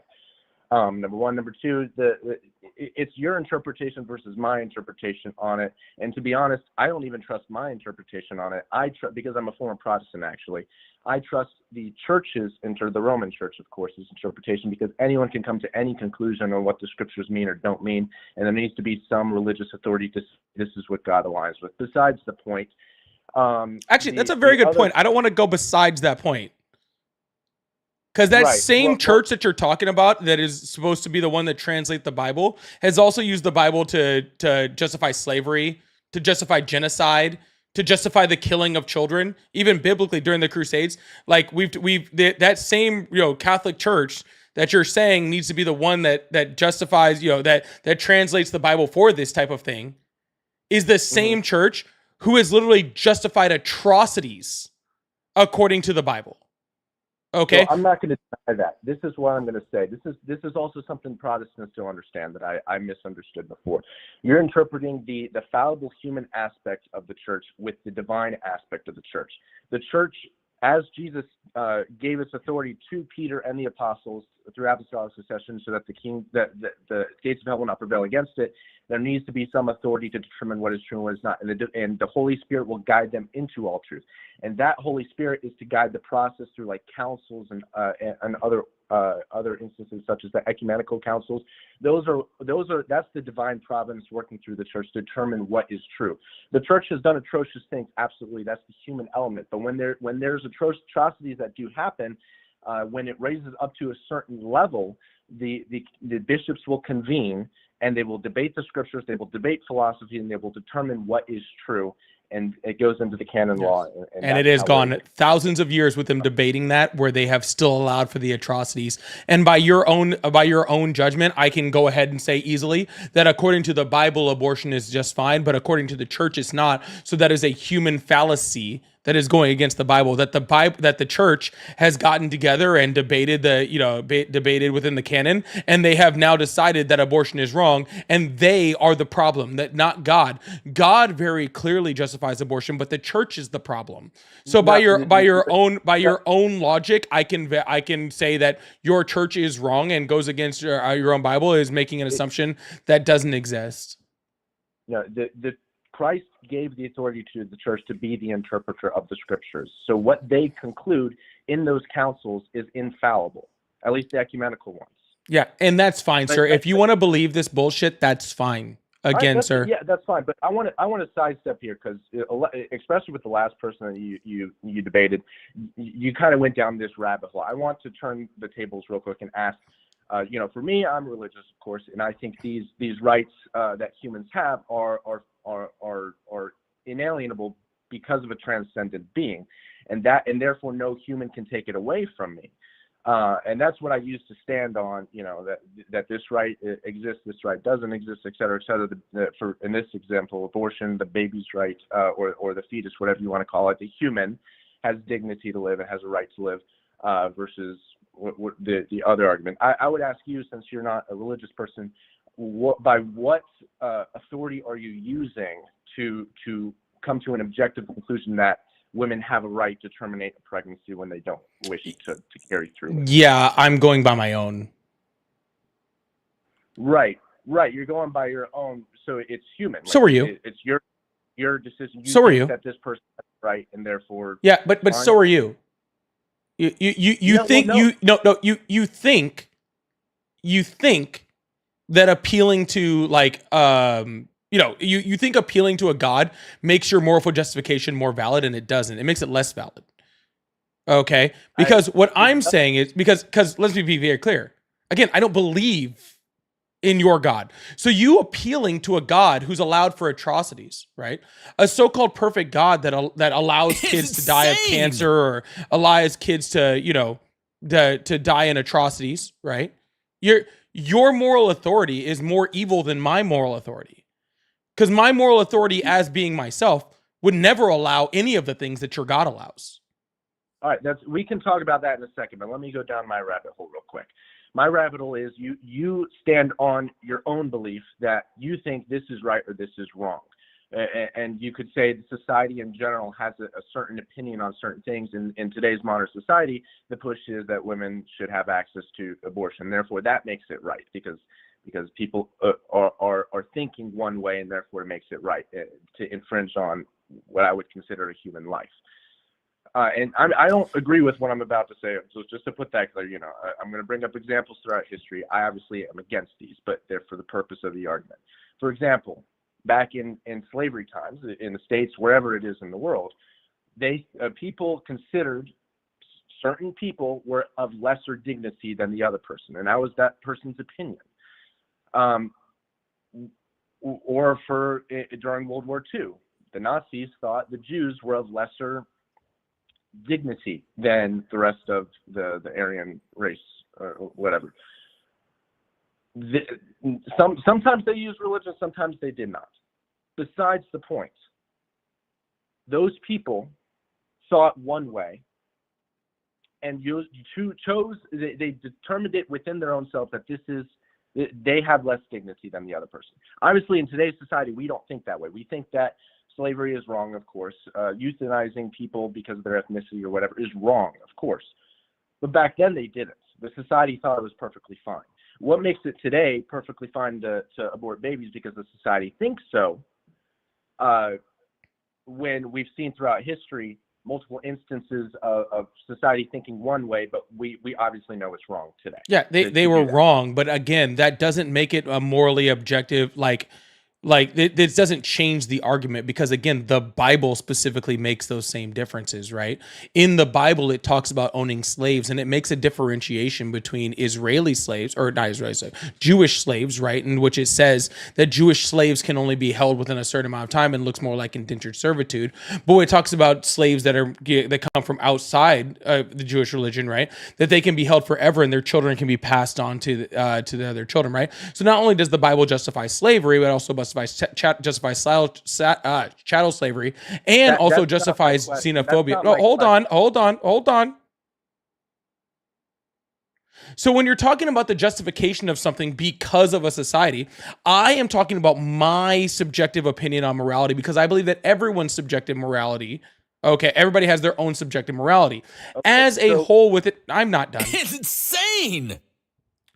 Within society, we do come together at a certain point and go, okay, as a whole, we can all agree that, i.e. murder is wrong, or as slavery is wrong, right? And as society progresses, we then adapt our subjective morality based off society and what is considered right and what is considered wrong, okay? That doesn't mean that what they were doing is right all the time. It doesn't mean that what we're doing right now is considered right by any objective standpoint. But appealing to a moral authority such as a God doesn't fix your problem there. It actually hurts it.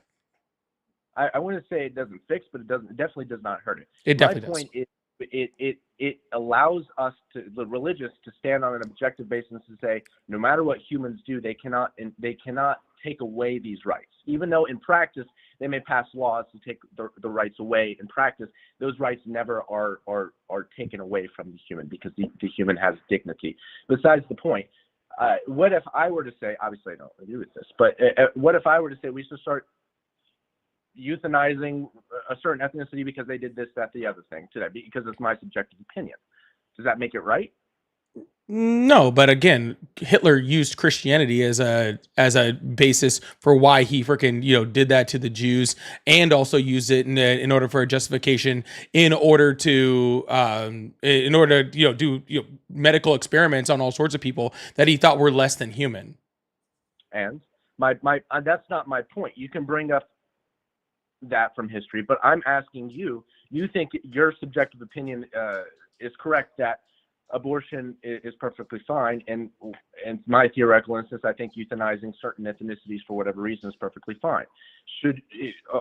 Are you, according to your moral code, morally obligated to say no? You need to not do that, enact laws or restrict you physically or whatever from euthanizing this person or whatever. Do you have a moral obligation to stop me in this theoretical? But again, sir, that you're misrepresenting my point, and that's the thing. You're saying that I am saying whether abortion is right or wrong, and I'm not. That's not even my stance. My stance is that this is a medical decision that should be made between women and their doctors, and that they don't need the government or myself or yourself in order to be a part of that medical decision in order to make it.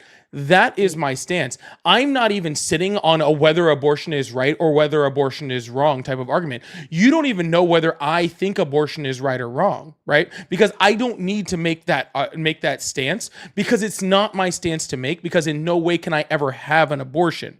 Okay. What I am saying is that what I do know about a fetus is that it is a clump of cells, that it does not have sentience up into a certain point, and that it harms women. And so that women need to be able to make that stance with themselves and their doctor. I also, as a father, can know that women as a whole, and let me be very clear, I'm not even a big fan of my baby mama, right? Not even a big fan of her, right? In many possible ways, right? Even though I love the hell out of my daughter. Okay. But I do believe as a woman and as a mother that she is going to do what's best for herself and for the fetus or the child and all that sort of stuff, right? Because she is an intelligent human being that can make a decision on her own, right? So while you're trying to make an argument against abortion, I am trying to make an argument for the sanctity of a woman's body, right? For her ability to have her own autonomy, and for her to be able to make medical decisions with her doctor without the influence of the government and without the influence of men. Yeah, but if I was a woman or a man, my stance is regardless that I'm a man. Okay, man or woman, there's obviously plenty of Catholics that are women that also don't think abortion is fine. That transcends my argument. I think it's morally wrong, sure, but I'm also not going to let a baby, a fetus, whatever you want to call it, a human being who's in a womb be killed. I have a moral obligation to do everything that I can to stop that without infringing on, like, physically restraining the person. Of course, they have free will. Our God's God of free will, but I'm going to do everything in my possibility to stop that. Would I enact a law? Possibly. I'm not sure, but I'm not going to go into that. Okay, but I have a moral obligation to try and stop what I think is an injustice. And why do you have a moral obligation to do that? Why do you believe it? Because it is a law. Because of your religion that not everyone else believes. You believe that you have a moral, like you're morally superior in this argument because of your religion, which again, not everyone believes, right? Medically, medically, you're wrong. Scientifically, you're wrong. Okay. On what? But on your subjective religious belief, you're right. Okay. And that's the problem. And that's why I said, sir, if you want to believe based off of your religion, okay, and your completely subjective morality based off of your religion, I don't want anyone to be able to stop you from doing that. Okay. Well, but medically, it is a group of non-sentient cells, no different from cancer. Okay. And you don't get this. What you're basing your entire thing off of a soul of a human being, which you haven't said, but you've alluded to. Okay. You're basing this off a soul of a human being that the medical community and the scientific community do not back you up on. That is your religious fucking subjective opinion. And in this country, in the United States, you have the right As long as it doesn't hurt anyone else, you have the right to practice your religion. And I completely, again, support your ability to do it. But stop trying to tell people that don't believe, okay, in your fairy tale, what they can or can't do with those bodies, because what you're doing is you're killing women. You're killing the mothers. You're killing the women that are carrying these children. Okay, you have people like that. And I forget her name off the top of my head. That poor lady in fucking Atlanta who was fucking brain dead and kept alive on fucking life support to fucking just to have a fucking baby. Like people like Amber Thurman, people that have ectopic pregnancies that can't get the medical care that they fucking need. Okay, that for non-viable fetuses. Okay, that they can't get because you're trying to press your religion on people. Women are fucking dying, dude. Women are fucking dying because you think that you need to be able to fucking legislate your religious fucking beliefs, and you don't get the ability to fucking do that. So if you don't want to have a fucking abortion, then mind your own fucking business and don't have one. Well, here's my question: If you were a person around during slavery times, would you do everything in your power to get rid of slavery? Sir, if I was around during slavery times, I'd be a slave. We're arguing philosophically, okay? We're not arguing based off of what skin color you have or what gender you are. We're debating in philosophical terms. If you were in slavery times, would you do everything in your possibility to get rid of slavery? Sir, if I was going to try to end slavery, it would be because it is wrong as a freaking human being, not because of my religion. You are basing yours basis off of religion, and you do not get to press. You do not get to press your beliefs because of your religion onto other people. Okay, your entire stance is based off religion, not off of science, not off of medicine, not off of anything else. Just your religion. Are you going to let me speak real quick? My argument can be independent of religion. There's atheists that also think abortion's wrong. Besides the point, if there's a human life that's at stake that people aren't showing the dignity to, religious or not, I'm going to stand for it. But it's not a human life. Are you sure? Yes. How many chromosomes does the fetus have? How many chromosomes does an onion have? How many chromosomes does a fetus? Chromosomes don't define human life, sir. I'm sorry? Chromosomes don't define human life. Well, yeah, it does. I mean, how many chromosomes does a human have? Was it 23? That's half. So it's 46. 46, whatever. Yeah, I was right there. 23 from each. That's what I was thinking. The fetus has 46 chromosomes. How many chromosomes do you have? 46. 46 chromosomes. I believe that any human life, if you have 46 chromosomes, you're a human. You're a Homo sapien. If you are a human life, you have 46 chromosomes, you have the dignity to live. Awesome. Okay. So therefore, by your stance, people with Down syndrome don't have the ability to live. There are exceptions to but the majority of humans have 46 chromosomes. Oh, so now we're going off of majority. Because a second ago, it was only if you had 46 chromosomes, do you have the right to live? But now apparently, if you have more than 46, then you're not a human being. So therefore, you don't have the right to live, correct? No. Listen, this is just, I think, I'm not exactly in tune with all the slang words, but I think this is called gaslighting. Okay? No, this is called pointing out idiocracy. This is not idiocracy. 46 It is. chromosomes, you are a human being, and I think you have dignity. And if I believe it because of religious stance or not, I think that I have a moral obligation, but despite my religion, to defend human life. This is a human life, and it deserves to live. Awesome. Now, if the person chooses a certain action that results in a pregnancy, I'm going to fight for that life. Awesome, sir. So if somebody is brain dead and will never recover and on life support, should we be able to pull the plug? You can. Absolutely. Why? It has 46 chromosomes. It does have 46 chromosomes, but you are not starting the lethal causal chain, okay? The lethal causal chain was started by whatever happened. Was it a car crash? Was it an illness or whatever? You are simply pulling the plug, and you're letting nature take control, okay? You are not starting the death process. If I didn't unplug them, would they die? And they would not die, but the church, but the church states that you can do. No, I don't want to hear about your fucking church, because you said that you could make this argument without dealing with religion. You said that you could do that. So if I don't unplug them, will they die? They will die, but I'm not. No, they will not. So who is starting the lethal causal chain? I'm sorry? If I do not unplug them, they will not die. So who is starting the lethal causal chain? No, the lethal causal chain is the illness that they have. Okay, you did not start it. If they never had the illness or the trauma, or whatever, from a car crash, they would not die. So as long as the lethal causal chain is natural, then we don't have a problem. So if somebody has cancer and that's natural, we shouldn't stop it because that's what started the lethal causal chain. No, that's not. You can fight off something that is bad, like a cancer. You can fight off an illness. You can sustain life. Absolutely. Gotcha. So I should allow someone to die because I didn't start the lethal causal chain. So that's the case, right? You don't have a moral. Well, listen. If someone has cancer, they can determine for themselves if they want treatment. Okay. Mm. And that's all. It's only affecting their person. There's no other person involved in this situation. There's no other human involved.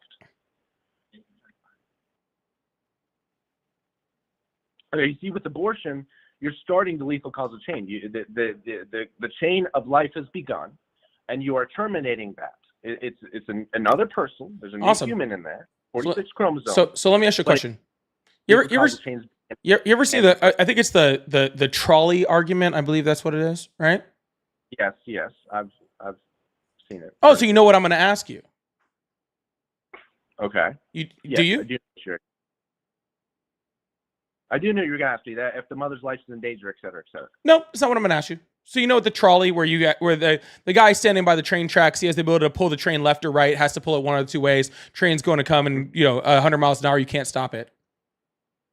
Okay. All right, cool. On the left-hand side, there's one very, very healthy 6-month-old baby. Okay? Mm-hmm. Yeah. On the other side is a fertility clinic with 5,000 fertilized eggs in it. Which way do you send the train? On the other side, there's what? There's a fertility clinic with 5,000 fertilized eggs in it. Okay. Which way do you send the train? Do you send it through the 6-month-old baby or through the fertility clinic?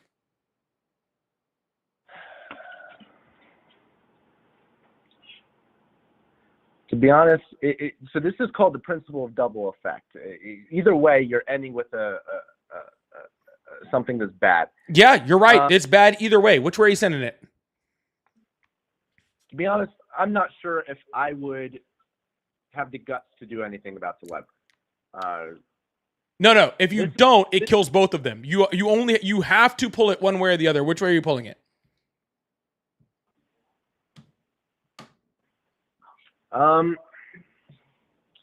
So the thing about the fertilized eggs is we are unsure. They definitely are due life, but will they eventually become a fully operative human being? I'm not sure. There's an operating human being on the other side of the track. That is true. But regardless, all those lives on the tracks have dignity. They are human beings. It was already wrong as a Catholic. Even before I was a Catholic, I understood IVF to be gravely wrong. You're not answering the question very well, Mary. Now, man, which way are you sending it? This is the principle of double effect. This is where I would rely on my religion and the church to help me with this issue. All right. Well, you've been studying your religion for a while. Which way are you sending it? I'm sorry? Which way is it going? Listen, I'm not infinitely wise. This is why I understand myself to be to have. All right. Which way humility. would God send it? Is that better for you? I'm sorry? Which way would God send it? Is that better for you? I don't know which way God would send. In fact, check your Bible. Let me know. The Bible doesn't have the trolley problem in it. At least explicitly. But that's besides the reason why you won't answer the question. Okay. The reason why you won't answer the question, and nobody ever likes answering that question. I'd like from your side. See, it's super easy for me. I send that thing to the fucking fertility clinic. I might fucking speed it up. I don't fucking know. You know what I'm saying? Tara's leaving real quick. Tara, thank you so much for the $50 Venmo. Big W's in the chat for Tara before she leaves. Said, I love how you stand up for women's rights. I am so emotional right now. But thank you so much, Polly. Thank you so much, Tara. I really appreciate it. Okay, thank you so much. That really means a lot to me. Have a wonderful night and happy 4th. Okay, W's in the chat for Tara. Yeah, I send that motherfucker through that fertility clinic so goddamn fast. It's not even hurt. Because you know what I do know? That regardless of what religion you're in, regardless of what your world belief is, what your worldview is, regardless of any of that, that very healthy 6-month-old baby is a baby. Okay, that is a human being, and there is no argument. 100% of people on the planet know that that is a human being. Okay, 100%, and that fertility clinic, okay, is 5,000 fucking zygotes. Okay, all of which have 46 chromosomes, by the way. Okay, just like you said. So if you really believed, if you really truly believed that 46 chromosomes is what makes you a human being, then you would have sent that train towards that baby. That train would have straight at that baby. Just would have absolutely destroyed it, because there's no way you're going to risk 5,000 lives, okay, for one, okay? Nobody would do that, okay? Because that's insane, okay? But you have to even question it. You have to even think about it, because you understand the difference, right? As a human being, you understand the difference in between that one baby, okay, and 5,000 potential human lives. Not human lives, but potential for human lives. They Okay. are undoubtedly human lives. If they were, then you would have answered the question just like that. It would have taken you no fucking second, because if I ask you, okay, well let me ask you a different question. Let me ask you a different question that you won't be able to answer. Okay, let me ask you a question that I know you won't answer. Okay, same scenario. Train has to go one of two directions. On one side, there's one 6-month-old baby. On the other side, there's 5,000 very, very healthy 6-month-old babies. Where do you send the train? This is the exact same problem. No, it's not the exact same problem. It's not the exact. I told you wouldn't answer it. I told you wouldn't answer it before you started. But the reason why I can't. If you don't pull it, all 5,001 babies die. Which way are you pulling it, sir? Listen, you're thinking this guy wants 5,001 babies to die. He can't make it. Guys, do not put this guy in a position where there are 5,001 babies on the line. This guy will let all of them die because he can't make a decision. Okay? This guy will let them die because he will not be able to make a decision. Just gotta. Can you listen, sir? No, I'm tired of listening to you. No, I don't want to listen to you rephrase your anymore. argument. You refuse to answer the question because you understand that the argument completely ruins your argument. So instead of just answering the question, instead of just answering the question, no, that is the second argument. That is the second question I've asked you. That is the second question I've asked you, and that you refuse to answer. And the only reason that you refuse to answer it is because you know it destroys your argument, because you know damn well for a fact, unequivocally, that those fucking zygotes are not fucking children, and you cannot. And you cannot fucking admit it, because your religion doesn't give you the ability to think logically. You are referring to the church on everything, and where logic goes out the fucking window, because you can't actually handle logic. You know, God apparently gave you this fucking brain and made you a logical fucking human being. Why don't you fucking use it for a change, dude? Yeah. Wait, no. Can you listen real quick? I've been listening to you for a fucking a half an hour. You haven't said a goddamn thing worth of shit. I have. So you could say there's one person, one adult, and 5,000 adults. And I would say the same thing. It is independent of abortion. Okay, this is a then you're an idiot with any life. Then you're an idiot. I'm. Please. All you're doing is criticizing every person that has. No, I'm criticizing you because you're an idiot. If I have the choice between three choices: 1, kill one person; 2, kill 5,000 people; 3, kill 5,001 people. I am smart enough to go, obviously I kill one person. It's not difficult. This is not a hard question to answer. It's so easy. I send that fucking train at one person. It is not difficult. Okay, but that person could be my goddamn fucking mother, and I am sending that train straight through that fucking person, because this is not a difficult question. All right, that's fine. Listen, I will hand it to you. You are an expert always flipping the script on your guests. You have not answered my question. What question haven't I answered? I asked Why back in slavery times? Why back in Nazi times when they were euthanizing? I did answer why your back in question. I already know your whole question, and I answered it because, again, I believe that morality is subjective, and according to my subjective opinion, I believe that is wrong, and I do not need to appeal to a God in order to have that opinion. Okay. And guess what? A lot of people held that opinion also, okay? It doesn't make it right according to my subjective opinion, but it was right for that time, and I believe they were wrong. I answered your question directly. What question have I not answered? The question remains that in today's society, regardless of my religion, even if I was not religious, I probably would not support abortion, okay? And there's plenty of atheists that also do not support abortion. What makes the situation different? If there's a life being infringed upon, why would you not try and save it? If there was a life being infringed upon, why would I not try to save it? Again, sir, when you're making this argument, you have to prove that you are talking about a life, and you have not done that. Okay, I cannot. Again, that is your subjective opinion. That is not met by science. That you're even talking about a life. You are basing your entire idea of life off of your religion, and your religion does not fucking support this argument. Okay. Wait, my ninth grade we're science going class right has back a to this topic fucking on same thing. characteristics Apparently, of I life. don't answer a question, but we're just repeating the questions I already answered. What are the characteristics of life? The characteristics of life, or the characteristics of human life? The characteristics of life. Of freaking what? Living cells? What do you mean by that? Yes, exactly. Life. Okay. By that thing, we shouldn't eat onions because it has life. Life. The characteristics of life. I cut my grass today. I guess I took so many lives. Undoubtedly, science agrees that the fetus is living. It is alive. So is my grass. So is an onion. Absolutely. But here's the difference. It has the 46 chromosomes, or the person that has the extra chromosome. They're still human. They still are a human life. Undoubtedly, they're living.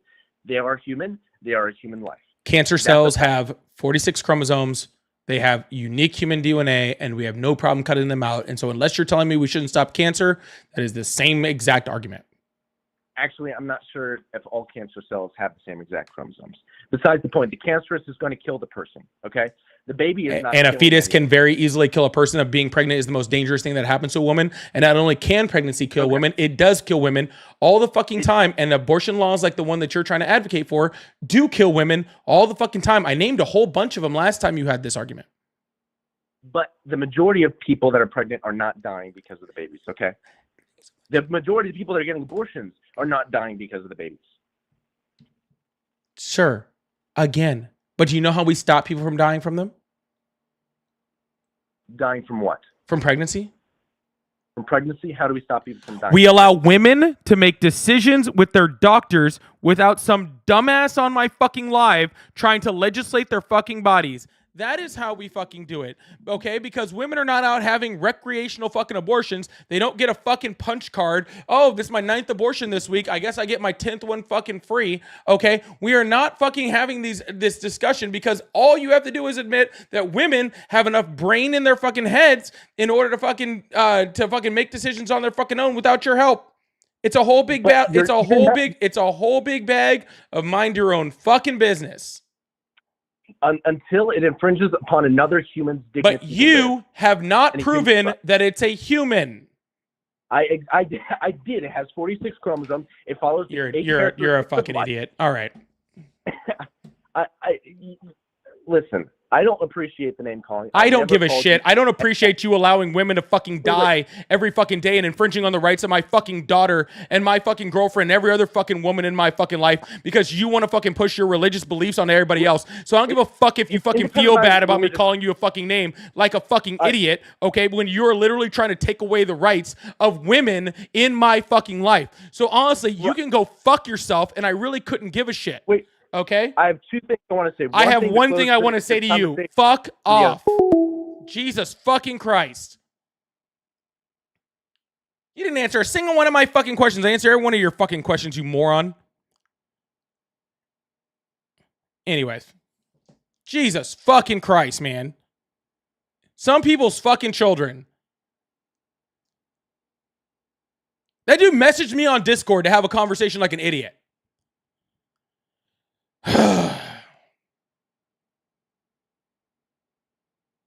It's not how I wanted to end my live. I'm going to try to end this on a nice fucking end of the fucking level. You know what I'm saying? We're going to try to end this nicely. Olivia, thank you so much for the sunrise over there. Phil, thank you so much for the $2 Venmo. Says, wait, he said infringing on life, only referring to the fetus. Not once is he balancing the female's lives above that of the fetus. Thank you, Phil. Thank you. Apparently only the lives of the fucking fetus matter, but the lives of the fucking women don't fucking matter. Thank you, Phil. Appreciate the Venmo. Thank you so much. Also, I still need to send your prize to you. I forgot to do that. Thank you so much. I didn't do that today. I'll do it tomorrow. I'll do it tomorrow. It's getting late. I'll do it tomorrow. But thank you so much, Phil. Yeah, apparently the life only matters as long as it's the fetus's rights. But as soon as it's the woman's rights, doesn't fucking matter. Oh my goodness. I have a bunch of super chats to get through. So I'm going to do that real quick. Pizza, thank you so much for the subscription. I really appreciate that. Chris, thank you so much for the $15 super chat. Said, what's striking to me here is that Paulie probably makes more than 90% of the MAGA haters here. But ironically, he's fighting for their lives to be better. And they're unwittingly Peter Thies bidet. I'm not, Peter, Chris, I will say this. I am not going to be affected by this bill by as much as a lot of people. I will not be. But you're right. I care much more about the people that are being affected by the big, beautiful bill, even though it won't affect me as much. It'll still affect me, but it won't affect me as much as it will affect other people. And that's who I really care about. Thank you so much. But thank you, Chris. I really do appreciate it.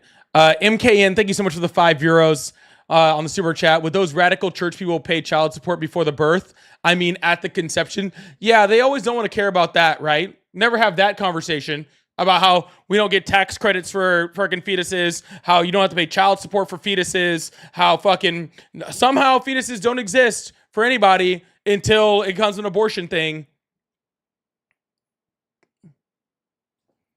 I bet a lot of those same super Catholic dads would leave a lot earlier because they didn't want to pay fucking child support. Chris, thank you so much for the $5 super chat. I really appreciate that. Abortion for my pro-life, but utilitarian pro-V. I'm proud pro-life in my own life, but women still get abortions. If legal, they'll just be unsafe. Chris, if you want to not believe in abortions, that's totally fine. I have no problem with somebody not wanting to get abortions. I have zero problem with that. Okay? I have zero problem with somebody not wanting to get an abortion. Just mind your own business because women are dying out here from the medical decisions that they can't make due to laws. Just fucking sad. Mark says, Bible, I use that for toilet paper, wipes sins away.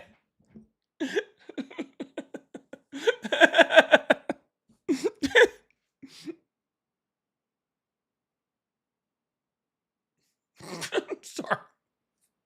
Gotta wipe those sins away. That's stupid. Sorry. DJ, thank you so much for the super chat. $5 super chat says, love your show. Trump is not God at all. I know Trump believes in abortion, so I know he's definitely not God. Thank you so much, DJ. I appreciate that.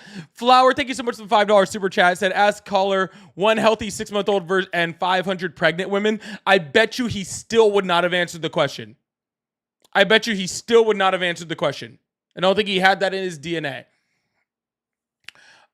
Chris, again, I don't think we got your what would God do variation. You should have said, what would Daddy Trump do? Ooh, Daddy Trump would have the abortion. I'm sure he's paid for way too many.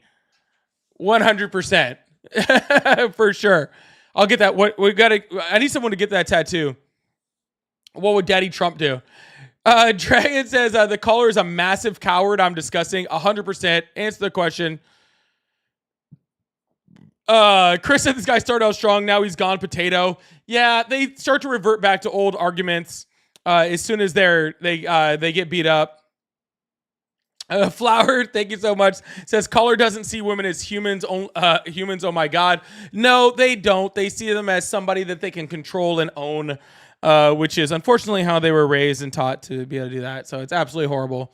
But Flower, you're 100% right. Thank you so much for the super chat. And Chris says caller literally drives up wombs from his presence. Well, he's drying. I don't know if it's wombs, but the caller's definitely drying up something. I'll tell you that for damn sure. I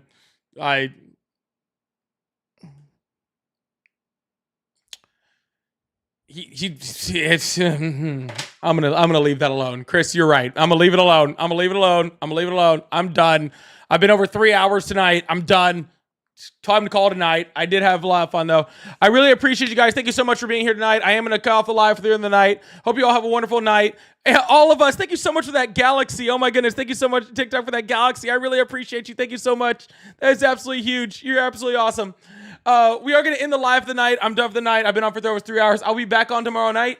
I love you guys. I'll see you guys tomorrow. Happy 4th. Enjoy the fireworks. Take care of your puppies. And keep your fingers away from the fireworks, all right? Love y'all. Have a wonderful evening. Bye.